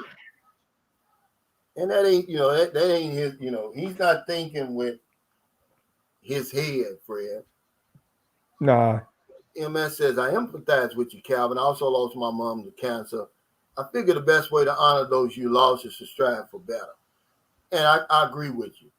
That's what I decided to do, to let my mother live through me. And it was one of the main reasons I stopped drinking and getting high. I wanted to be the man she raised me to be. I didn't want to be an embarrassment on my mother's legacy, see? My mother had a great reputation in our neighborhood. Then when she died and left us the house, hell, we turned it into a crack house, Fred. It got so bad that my oldest sister, she stepped in and sold the house. So it had a lot to do with me turning my life around, because my mother was the only one who ever confronted me about my using. Nobody else gave a damn. They were content on watching me, die, but not my mother. Because, your mother cares about you, man. So whenever somebody gets on me, even to this day, it's a sign that they care. Yep. Because most people, man, they'll just walk right by you. They're like, hey, you want to die, it's on you. Hey, May Filipina Vlog, I want to get her on here, but she won't send me her email. Put it up there. Yeah. I'll bring you on Thursday too with Sharon. We'll put you on the hot seat. I would love to see that, I mean, Calvin, I told you before, I enjoy when you have other guests on the show. And, because a lot of you run across some interesting guys or, guests, whether they're women or men, and they give them their perspective. And people enjoy that, That's right. I just want to get it from somebody else. Yeah. That's why I appreciate you when you come on, Fred. it's just not coming from me. They hear from me all the time. I want y'all to bear witness. I say, oh, he's lying or whatever it is. Just give me your perspective. Yeah. Ray Skilling says, Calvin, your honesty about your Facebook issue was very informative. It's amazing how fast that a relationship can turn after so many years. And an innocent email comment can cost you a long-term relationship. And you're right, man. And this is the reason I share these videos, Fred. It's not for guys to take the information and then hit me over the head with it.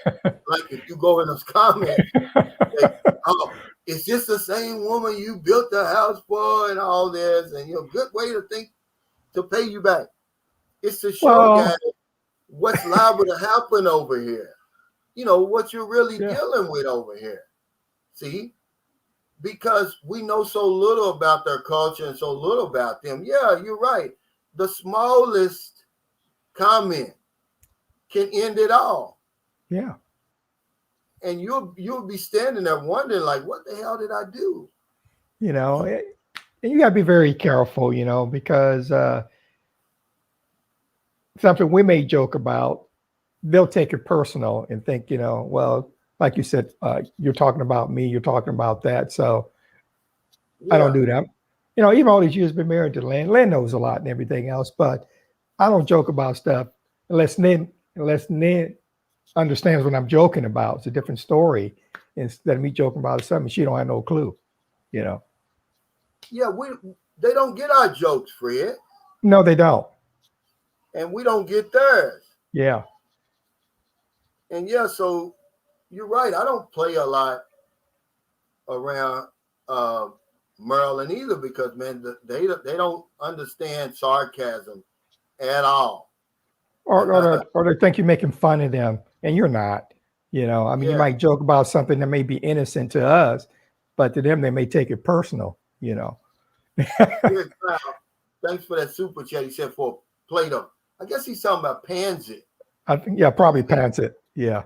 Yeah, Panzetta. Yeah. But it could be something up there. I didn't know this, Fred, but they said in Pampanga, that's where the best cooks are. Is that right? That's correct. They have a reputation. Oh, yeah. Being great cooks. Yep. Except for Lynn. She didn't know how to cook when I married her.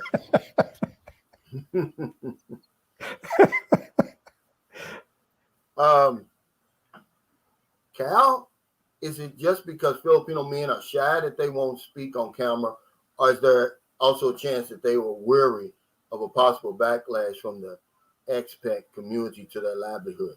Now, what do you mean the expat community? Are you talking about the Western people? Because they're not worried about us.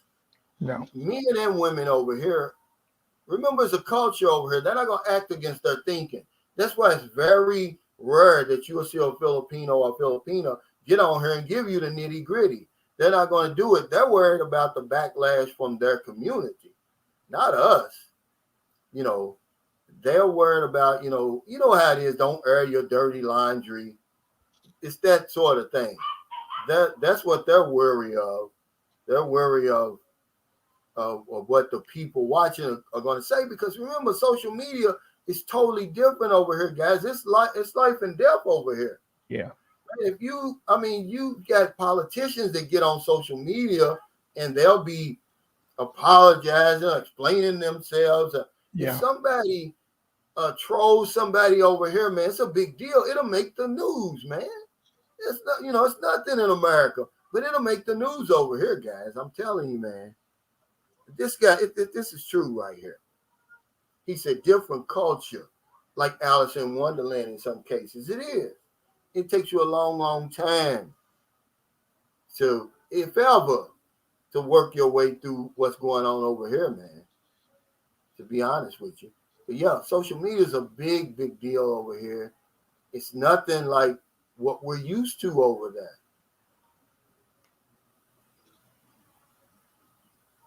Oh, okay. He says Filipinos, I guess MS is a Filipino. He's a Filipino American. He said Filipinos and other Asians won't say it to your face. It's all about the chismis, the gossip. He says, I think tempo comes in very handy as a trait. My girlfriend clams up and gives a silent treatment and you just got to give them space. Then in time they talk and calm down better than shouting. Yeah, that's true. But for some people, man, that silent treatment it kills me. So to a point where I don't deal with it, Fred. I won't deal with it. Calvin, it's something that you're going to learn, over the years. When that happens, I just don't pay it no mind, because you know why? It goes away. Okay. Yeah. Yeah. Next thing I know, she'll be open the door, ask me, what do you want to eat for dinner? Okay. So I know everything's cool after that. But but sometimes they still give you the tune up, even though they're mad.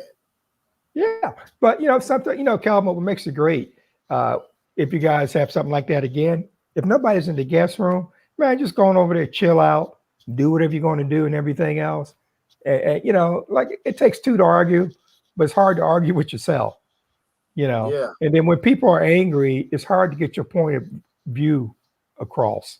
And once they cool down, you can reapproach it again and you can explain thoroughly what you meant and everything else.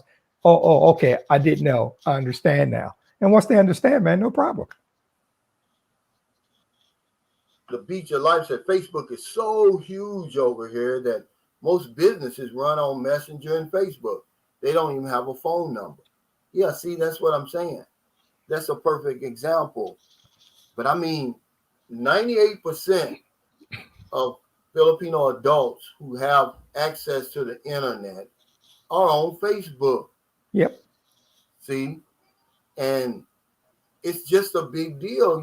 If you say something to somebody over here, man, they're going to take it serious. I had to unfriend her on Facebook because if I would just say anything, especially if it alluded to like a relationship, she would panic because, oh, my friends are going to think you're talking about us. I said, I don't give a damn about what your friends think. But they do. Okay. Yeah. But they do. They think, what's going on? Because she'll get a message. Are you all right over there, sis? What's going on? I saw Calvin's post. And I'm thinking, like, come on, man, really? Well, just like Calvin, you understand this also. Just like you make comments a lot of times on your show, when we're sitting there talking, and people take the wrong way. They're not listening to everything that you're saying. All they get is maybe the first line, what you're talking about, but they're not listening to the punchline, the rest of the story, as you might say. And they get upset, oh, Kelvin said this is bad, bad, bad. It's not. If they listen to what you're saying and stop jumping off the handle, then they'll get your point of view, what you're talking about, whether they agree with you or not, but at least let you finish before they start jumping in there. Well, they listen to respond. They don't listen to understand. Yeah. So they're just trying, and then some guys, when I make a video like I did yesterday, this is to help people, but it's their opportunity to slap me across the head as being all less than a man, or, just to, like I said, when the guy says, if I make it over to the Philippines, I'm going to do this, I'm going to do that. He's the internet tough guy. It just brings him out of the woodwork because you're going to get out of the video what you want to get out of it. I'm tired of it. I'm no longer going to play my videos anymore. You either get it or you don't. That was real simple to show that Facebook is something totally different over social media. And the Filipina that you deal with, she's going to have that insecurity trait about her that all Filipinos who deal with foreigners have. Yeah. They're insecure, they're sensitive because they think, I know there's another woman somewhere. Because we run off.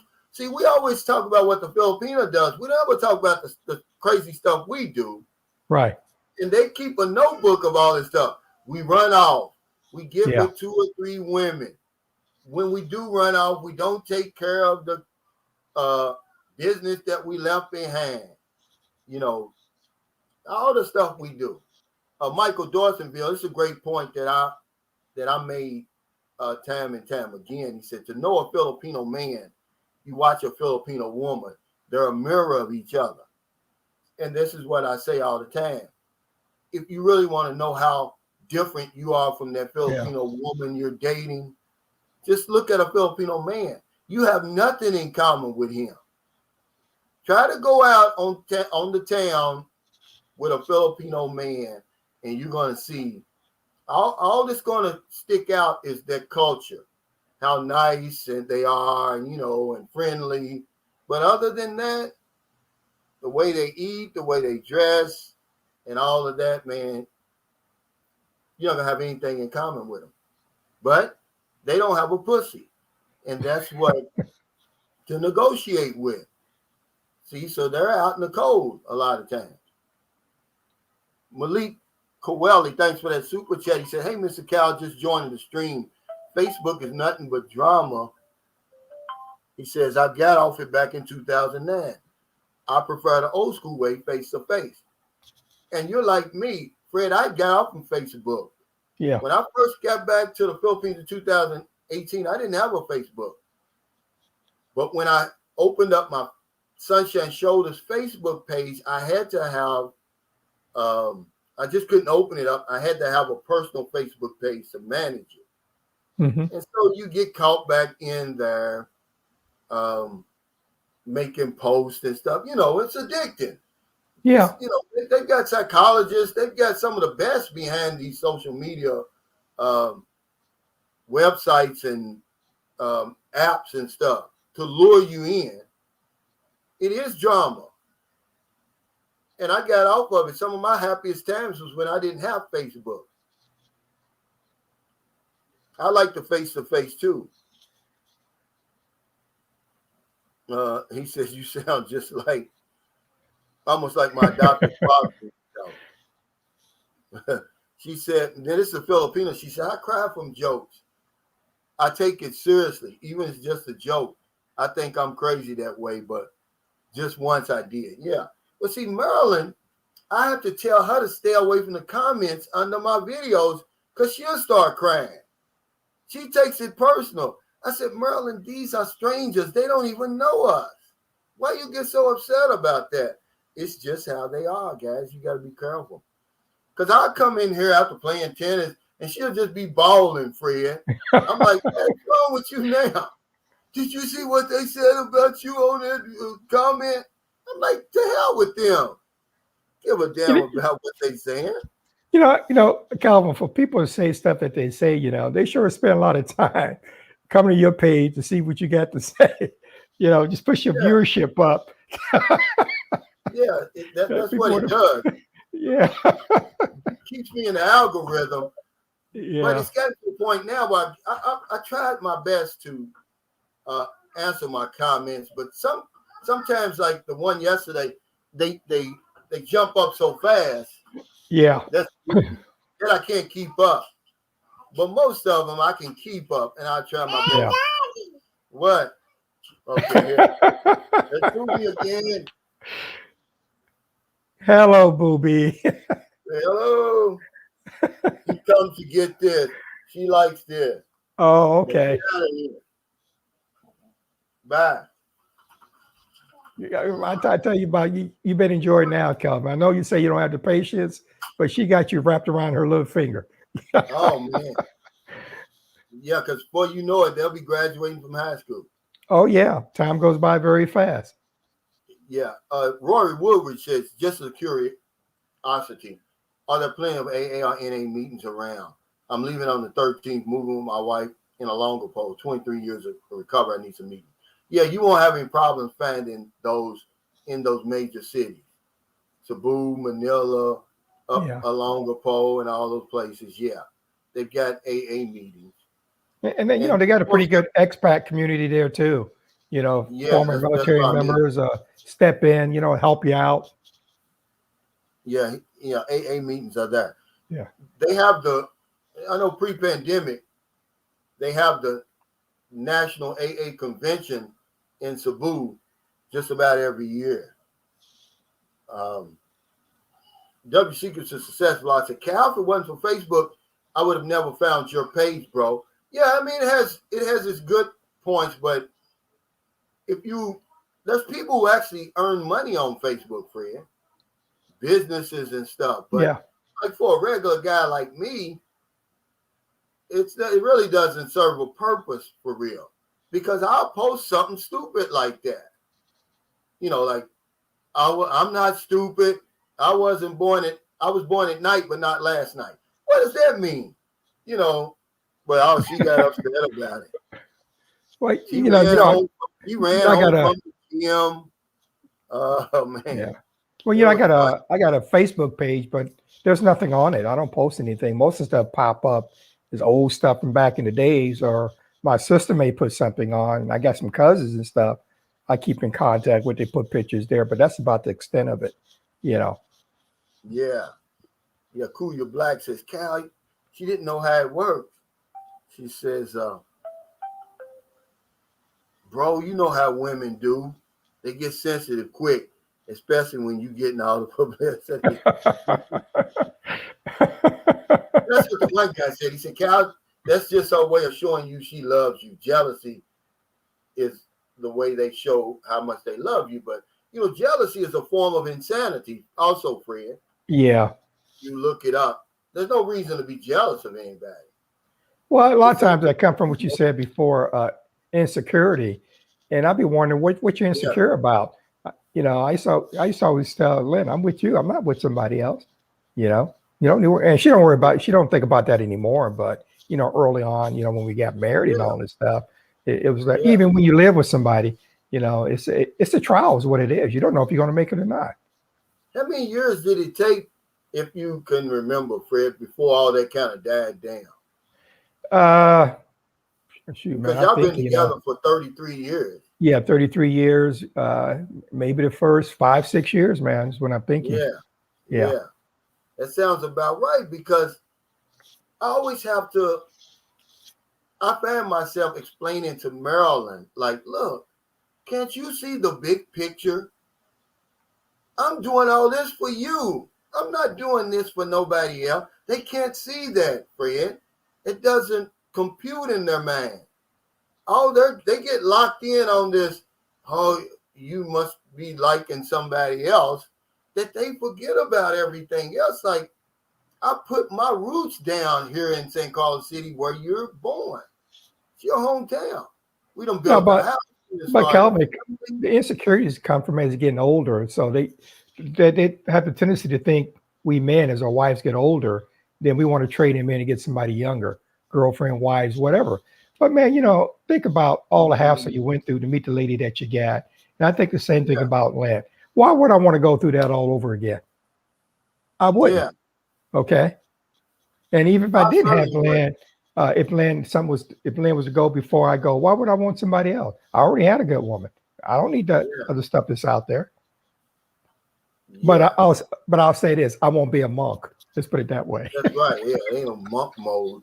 Hey, thanks, Callie T, for that super stick. Yeah, but you right about that as they get older stuff. Yeah. Because see, that's another thing that they believe about us, that we like young women.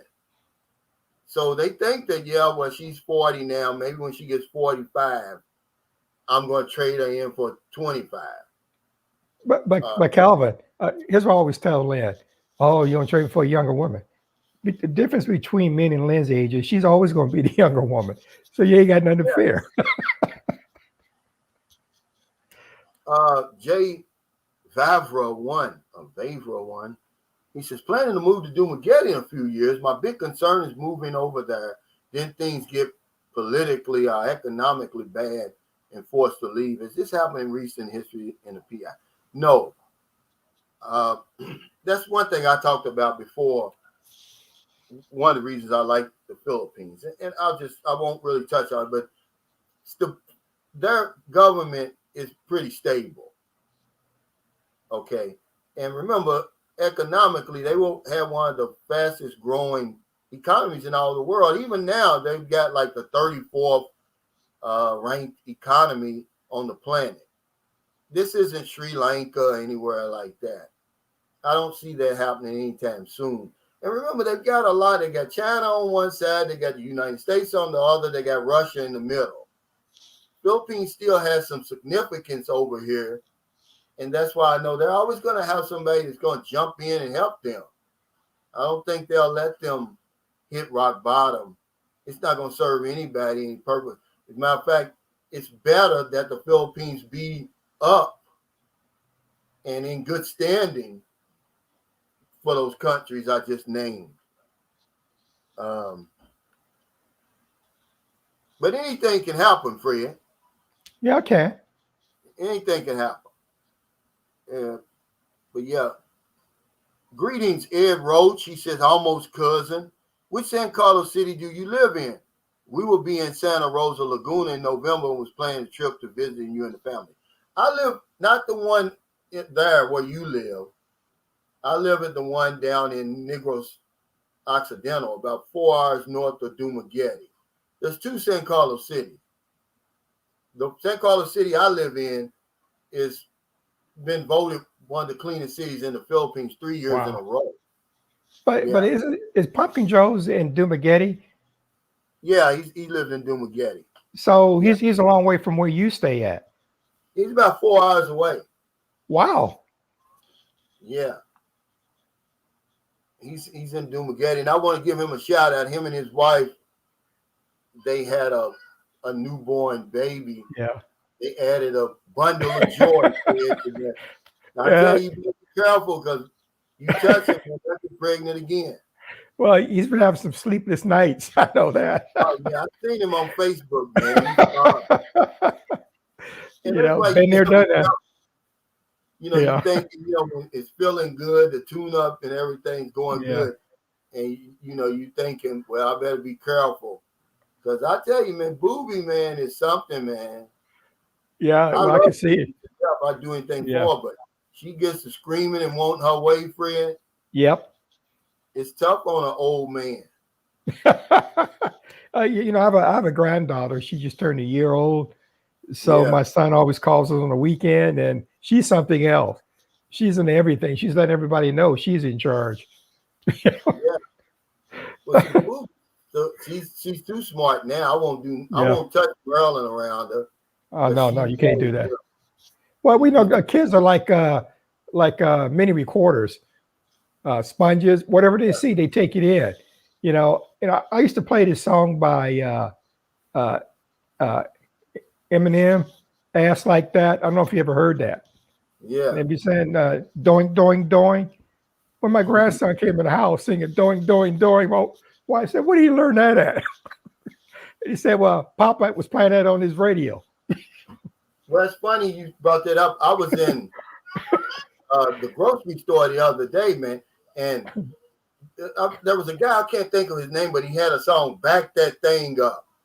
And it was playing, it was playing loud, and it wasn't, they wasn't scratching out anything. It was just, "Won't you back that thing up?" And you'll run into that in the Philippines, man. You've been in the grocery store, and they'll play some hardcore 50 Cent or something. But you know what it is? They don't know what it means. All they know is popular music and really don't know what it means. But the beat sounds nice. You're right about that. Yeah, and that's what because I'm sitting up there, I'm like, and it's a lady right in front of me. She hasn't even, like you said, she didn't even blink. But back that thing up. I'm money giving it to the lady. And I'm like, man, y'all don't even know what these people are talking about. But you'll go in there, man, and you've seen that, right, Fred? Oh yeah. You go in the mall and they're playing this hardcore rap. Yeah, they are, and nobody's know what it is, but people are singing it sometimes, Yeah. He said, "You're working with some ass, so you back that thing up." All this stuff, Fred. Yeah.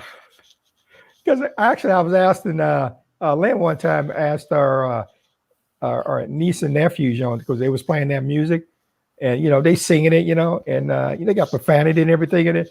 So my wife said, "Do you guys know what that really means?" They said, "No." Yeah, a lot. TikTok. You go on TikTok, you hear a lot of the old R&B, like 90s, 2000s. Yeah, they like that music over here now. Yeah, they like that rap is big over here, and they've even got some rap artists over here who are big. Yeah, Yeah. King Arthur said, I would take a beautiful, mature, sexy, experienced woman anytime over a young airhead woman. But see, the problem is over here, you're not going to run into a lot of airheads because Filipinos, they have to be responsible early on. I ain't saying there's no airheads over here because they are. But majority of the women you meet, when you meet a 24-year-old over here, man, she got it together. Yep. She could deal with any 55 or 60-year-old man. You got to understand, these women are handling us over here, man. They 24, 25 years old. We 50, 55, 60, and they don't skip a beat with it, Fred. That's what amazes me.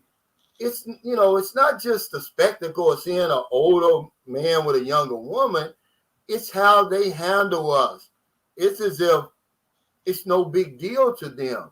And you kind of have to imagine all that they're dealing with when they deal with somebody like us. We're set in our ways. We're demanding, Well, wait, hey, it's nothing.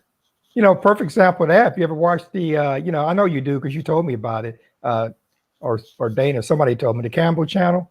You see a perfect example of that right there.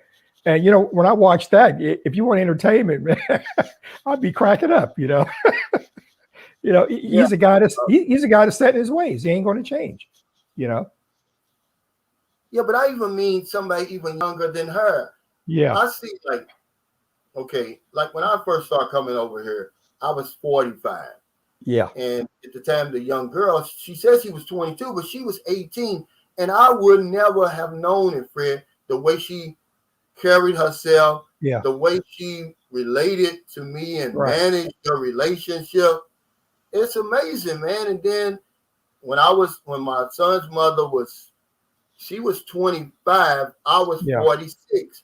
It was the same way. It's like they can handle us, like they can deal with us. Yeah, you're right. It's amazing to me. Because I told you when I married Lynn, she was about 22, 23, but Lynn was just so mature for her age, Exactly. Calvin, even all these years I've been married to, Lynn still managed to amaze me. I'm serious, Well, they don't take that kind of stuff for granted. They might take you for granted, but they don't take like the lifestyle and all that for granted, because it wasn't too long ago when a lot of them, they can remember how hard it is over here. Yeah. It's hard over here, Fred. And I don't think guys really are hearing that. They just look at the beautiful woman, the sexy girl, but they can't wrap their minds around how difficult it is to earn a living over here for a lot of people. Well, a lot of times they don't see it. What you see is what I call the cosmetics. You see everything up front, but you never see what's going on behind the scenes. And, once you get behind the scenes, like you did, Kelvin, going up in the barrios, all the other areas, you saw what life was all about. And, you get around a lot of these areas, you don't see it unless you go out there where they're at. Yeah. And they'll put on the front real good, because you'll be at the mall and you see these women, man, you think like, man, they from the highest society, highest part of society. And then they'll walk right into a squatter's area or a kubo up in the mountain. Because of the way they carry themselves. That's some smooth operators, guys, and y'all just got to understand it's a matter of survival for a lot of women. Yeah. And they're able to fool you. So, after a while, though, they, if they're lying, it's going to reveal itself if you stick around long enough. But if you just jump over here and marry somebody after 2 weeks, you don't know what you done got yourself into. Now there comes the family around. Now you're married now, see, and they act a whole lot different. Yep. Okay, here's David Campbell on here now. He said Rose will be 39 in 4 weeks, Fred. See, that's a good age, though. Yeah, that's a good age. That's a good age to have. Now, how old are you, David, if you don't mind? I know how old you look. But I don't know. I'm just joking with you, man. Well, I think he knows that, but, I want to tell, David, I always enjoy, him and Rose. It's nice to see when you see, foreigner married to a Filipino, and the actions they have. Because a lot of these times these guys have blogs, and a lot of times the wives are not even the blog, period. Usually just a guy talking, the wife may be off in the background somewhere, but she's a part of it, and the way they interact with each other, it's Len loves it. Like I said, we love watching it. A lot of the couples you see over here, I like that because the Filipino, she has a sense of humor. They have that funny disposition. Right. And we come over here all broken down, depressed. They turn us into somebody else. Yeah. Island Fish said, about how long can they hold that lie up on average? Well, I tell you what, until she's going to get what she wants, until you sign on the dotted line, because until she gets what she wants, she can carry it for years, man. But once you do whatever it is she's wanting you to do, only then is it going to start coming out. But it'll show itself. Is she jealous? Is she possessive? Because a lot of them are. They don't want you to go anywhere. They know a good man when they see one. And the better man you are, the more likely it is they're going to try to trap you and keep you close, Fred, keep you locked down. Yeah. Oh, okay, he's 63. 63. Okay. Well, he looks good for his age. Filipina says, Filipinas take care of their man. For me to take care of my man make me happy. Yeah. And my mom taught me that. I guess that's what she's saying. Yeah. See, I don't think my wife ever taught my daughters how to deal with a man. She saw, they just really watched her as she dealt with me. And now a lot of them act just like her in her interactions with men. Because probably nobody told her, just like me. My mother and father never sat me down and taught me how to deal with the opposite sex. No one ever told me, Fred. I learned it on the fly. That's why a lot of relationships. I remember when I was 16 years old, my dad set me down at the dining room table, kitchen table, and gave me this book and want me to read this book. And then, after I read the book, you need questions, we're going to sit down and go talk about it. And that's how I learned a lot of stuff. Because a lot of times you're on the street, unless you're really, at that time, we didn't really do stuff like that. You had these myths about what sex was to be all about. Yeah. And that book really opened my eyes up to a lot of stuff. He gave you a book. Yeah. I didn't even know they had books like that back then, but he gave me one to read, and I did. But see, my mother and father, they never talked to me about sex, about anything. I mean, ever. My whole entire life, even when I was big. Now, I remember when I was 16, I used to go, every summer I used to go and stay with my father. He lived in Cincinnati. I spent the summer with him. Yeah. He never told me about women, but he'd bring women. And see, my father, I guess I get it from my father because he liked young women. But when I look back, he was in his 40s at that time. Yeah. And he'd have a woman 21, 22. But I woke up one night and they were getting it on right next to me. And that's sort of how I learned. He never told me, well, here's what women like. I just remember him telling me one time how shy he was growing up. And if he'd have known how easy it was to deal with women, he would have had a lot more women growing up. Yeah. That's all he ever told me. He never told me, well, women like this, women like that. Don't do this, don't do that. He never did. Yeah. He never said we're rubbers. None of that. Which is crazy when you think about it. So I never talked to my children about it. Yeah. Because my parents made me feel funny about it. I never talked to my daughters about it. Malik Koweli, thanks for that super chat. He says, I've heard that you can hire a private investigator to see how the woman really is. I'm not intimidated by looks. A woman's mouth is a deal breaker for me. Yeah, but see, that's a waste of money, Malik, because all you got to do is take her around her friends and family. They're going to tell you everything you want to know. We were just talking about that, Fred. The friend of mine the girlfriend he had, her cousin told him everything about the woman, opened his eyes. He ended up marrying the cousin, Fred. Because the private investigator, he's only going to cheat you and take your money. He ain't going to be able to tell you anything. Filipinos know a stranger from a mile away. Yeah. Yeah.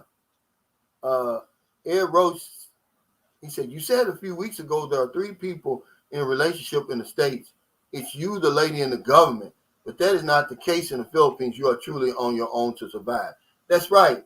But that's why the man, the guy Ingram from the Ingram Experience, he made that point. And it was a beautiful point he made, Fred. He said that's why men over here are valued, because there's no government to take their place if they're not around. So they're respected. Women, they know the true value of a man and how important he is to the family and to the household. But it's not the case in America. If you leave, they got food stamps, AFDC, child support, palimony, alimony, money. They got all that stuff.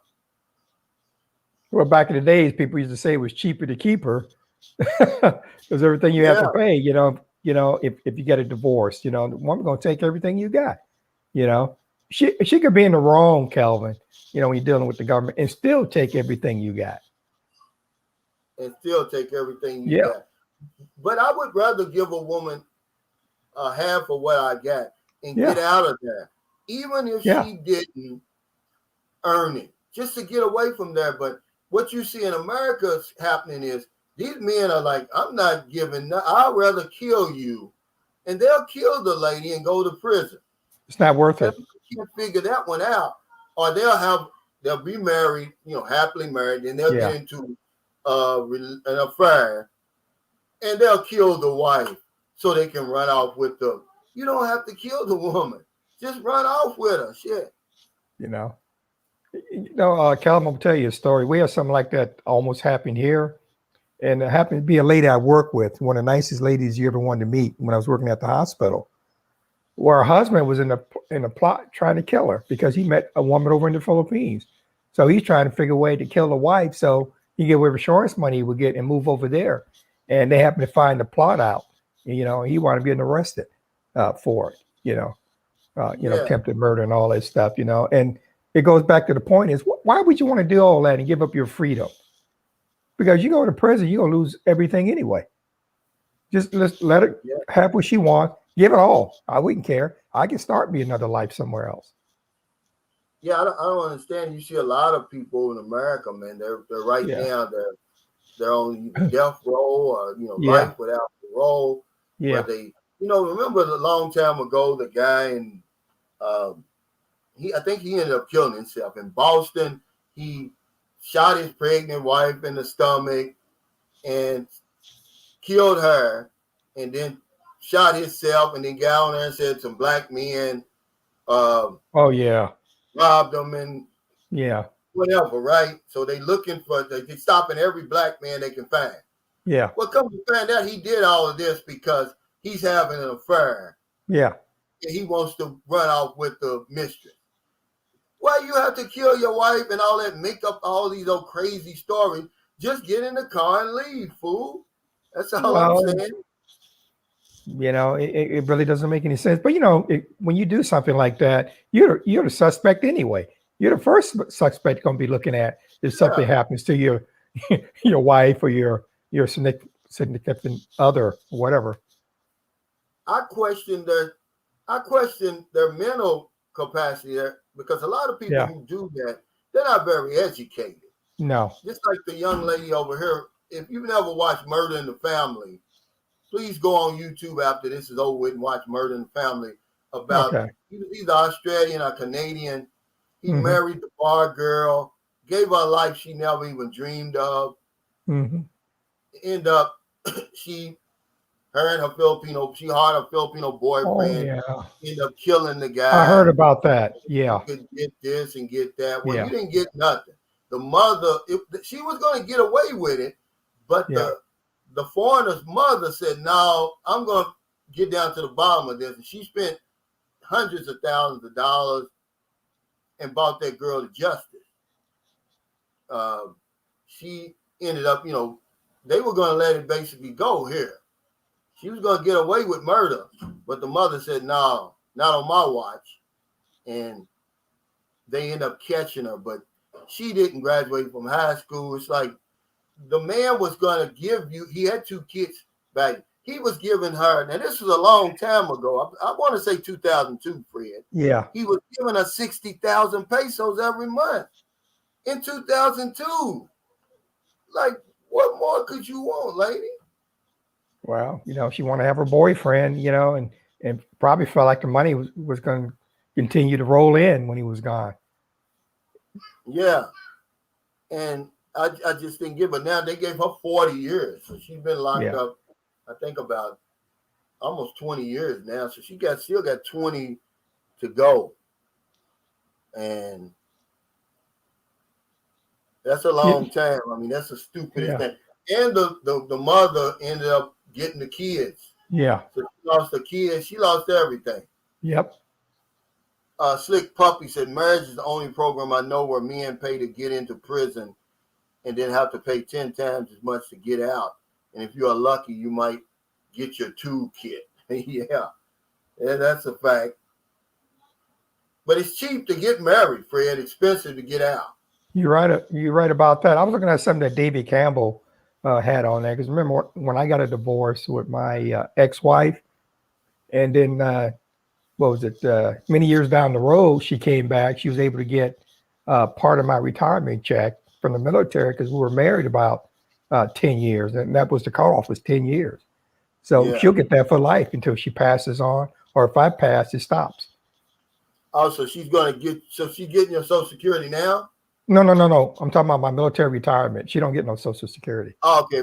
Oh, she's getting part of that now. Yeah, but she's married to another military guy who retired. Okay. Oh, okay.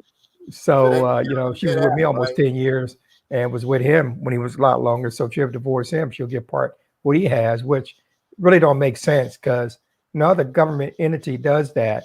If you get a divorce with a wife, he's going to get part of your pension. Yeah. And I tell you what, man, I was willing to pay anything to get out of my situation. Yeah. I don't understand why guys just go on and give. If you got the ability to earn that money in the first place, you're going to get your money back, man. You can't get a new life. You can't get your freedom back, man. You're looking at all that time in jail and all that. I don't think it's worth it, Fred. No, it's not. I mean, you're going to do somebody in and you're probably going to be in prison for life. You'll never get out. They're going to catch you. They're going to catch you. You're going to get caught. You're the first one they look for. Well, no, when we're talking about relationships, unfortunately, we all seem to get into that. We leap into something before we look first, take time to know the person. And if I had taken time to know my ex-wife more, I would have never been in a situation I want to find myself in many years later with all the stuff she was doing. Yeah. So what was it about her, Fred? Was she nice looking or something? Well, the thing is, yeah, she was a nice looking woman, but she was an educator. Her father was the mayor, over where she was from and all this stuff. So I thought that myself a good catch. But I didn't know that she had a dark side to her, I sure found out later on, man. Got me, we were talking about financial stuff. Got me so much financial difficulty, man. You know what she was doing? I was wondering why my checks were bouncing and all that stuff until I went to the bank. She was taking checks from the bottom of the checkbook, writing checks and cashing her. Okay. And I didn't know, and I'm keeping the tab of what I got. And plus she was buying goods because when you're in the Philippines, you can't be doing black marketing. And she was black marketing. And then I got in trouble because she cost me a promotion because of what she was doing. Like, how can I be responsible for her when I didn't even work on the base? I worked off the base. But how the military culture is. You was in briefly, the spouse does something, then it's your fault. You pay for it. They don't. Yeah. Hey, thanks, Bino, for that super sticker. Yeah, see, because I can imagine, how Filipinos, they love to do a lot of this reselling. Yeah. Selling online. I can imagine what they were doing when those bases were open. It was a wide open market. You got people who got rich from black market goods and all that stuff, But isn't it amazing to see the Philippines 30, 40 years later? You got all kind of stuff you can buy. Because back in the days, they couldn't buy electronics, stereos and all that stuff. So people would buy it and they would sell it. But if you get caught, because when you win PCS, you're going to leave the Philippines, you got to account for everything you bought with merchandise control. If it wasn't there, or you didn't have a bill of sale where you sold it to, another military person, because you couldn't sell to the Filipinos. That was considered black marketing and all that, even with food, liquor, and all that. Yeah. Wow. Well, I got to be honest in one way. I got to admit, Kelvin, I used to buy the cigarettes and that paid my rent. So. Okay. Let's see. But David's like me. Yeah. Except we had 4 kids. I gave her everything, which I shouldn't have. Yeah. My oldest sister really got on my case about that. She said, you should have fought and kept that house. She said, because she lost it. She wasn't going to be able to take care of it. Okay. Charles Holiday says, Calvin, hello. I wanted to ask Fred what branch of the service and how many years did he serve? He said, I spent 20 years in the Army, and then my ex-wife gets a survivor's benefits. I was in the Air Force. I was in 21 years. My wife doesn't get any survivor benefits, because it wasn't part of the divorce degree and everything else. And then she had a matter of time if she wanted to apply for it, but she never did. So the statute, ran out. It had to be a degree that she would get it. She came back later and tried to get an amended one and try to get it, but it didn't fly. Yeah. So Lynn is my beneficiary. She'll get my she gets survivor benefits if something happens to me. Yeah. And that's another thing about having somebody you can trust, because John used to always say you want to be worth more alive than dead. Yeah. See, so when you start signing these sugar contracts and all that stuff and these big life insurance contracts, you may be more valuable dead to the person than alive. Yeah. And over here, hell, it don't cost but $100 to get you killed. That's they true. Probably got a pandemic special going on now. They probably after that. Yeah. And it does happen. I mean, people have been done in because of insurance policy. When a spouse realizes there's a lot in there and you can't prove otherwise. Yeah. Well, hell, you'll be dead. Yeah. And we don't know what that's all about. What's on that other side? That's what William Shakespeare said. Yeah. He said, what little we know of death, life should be a paradise. Yeah. We don't know what's waiting over there. We should be living it up every damn day instead of worrying and complaining and sulking around here, man, because we don't know what's on the other side, man. If anything's on the other side. That's true. Somebody ever come back and said, they partying over there. We ran out of Red Horse. Hey, Calvin, Houdini said he was coming back. I'm still waiting for him to show up. Yeah. We should be partying, man, every day, man. Death should be a great teacher, but it's not. Death teaches us nothing. Because Sigmund Freud said, because we're in denial about death. People are in denial about their own death. Have you really ever sat around and contemplated your own death? No. People that do, the only people that really do are the ones that commit suicide. But no one really, we're in denial about it. I think I got other things going on. I mean, this is time to live life, enjoy yourself, and I'm living to the fullest. I got to be honest with you. Yeah, I'm here on Guam. Philippines is just right around the corner. Lifestyle here is laid back. Nobody bother you. People are friendly. The only bad thing here is just the high cost of living. Yeah. But hell, you got to pay to play, Fred. Well, that's true. But you're right, man. That's how I am. And people don't believe it, man. Even though you make a video like I did yesterday, man, I'm living in paradise, man. Every day when my eyes wake up, when my eyes open up, I jump out of bed. Yeah. And, I can't wait to get my day started. And I very seldom sleep during the day. All right. Because I know that every minute, man, believe it or not, I looked this up, 120 people around the world die every minute, every hour, every day. So if I'm fortunate enough to still be alive, I'm going to take advantage of it. Sure. I'm not going to be worrying about a whole lot, especially stuff that I can't control. Well, the thing is, what people worry about, you're right. I used to always say this, I always would take care, even when I was working, even now, stuff I can control, I take care of it. The stuff I can't, I don't worry about it. It's something I can't control. So I'm going to sit around and think about it every day. That don't make any sense at all. But stuff I know I can take care of, I take care of what I can control. When Sydney was over here, Sydney, he's 87, right? Yes. And I was talking to guys, I was like, they were saying, well, why does he spend so much money? Why does he do this? Why does he do that?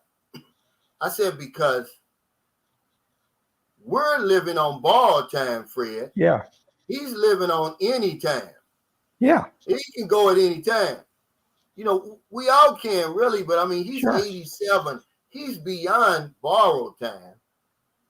See, so that's why he lives. He's like, I can't take the money with me. No. I told my kids, let's rent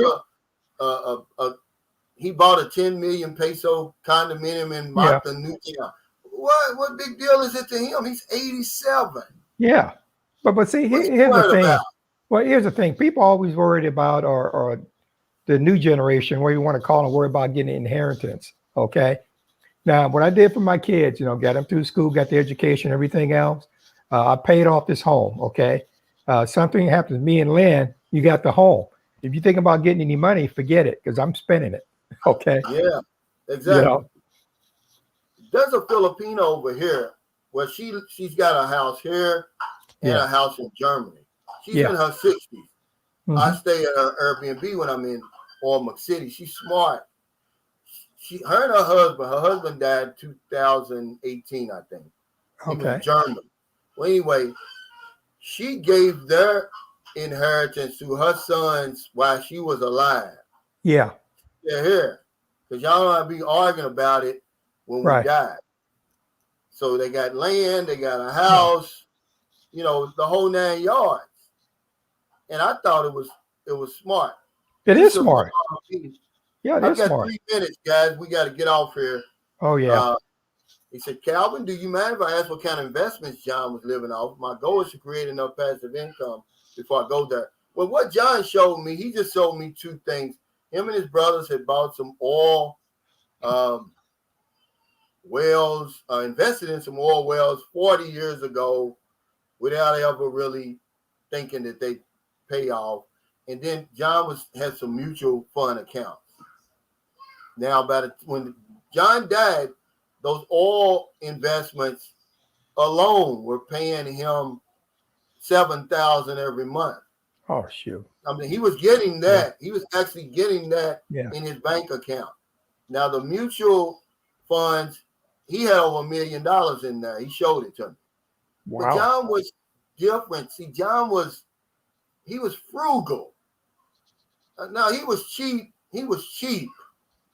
But he worked 3 jobs. He never really did anything till he came over here. He saved his money. He invested it. Because you can't.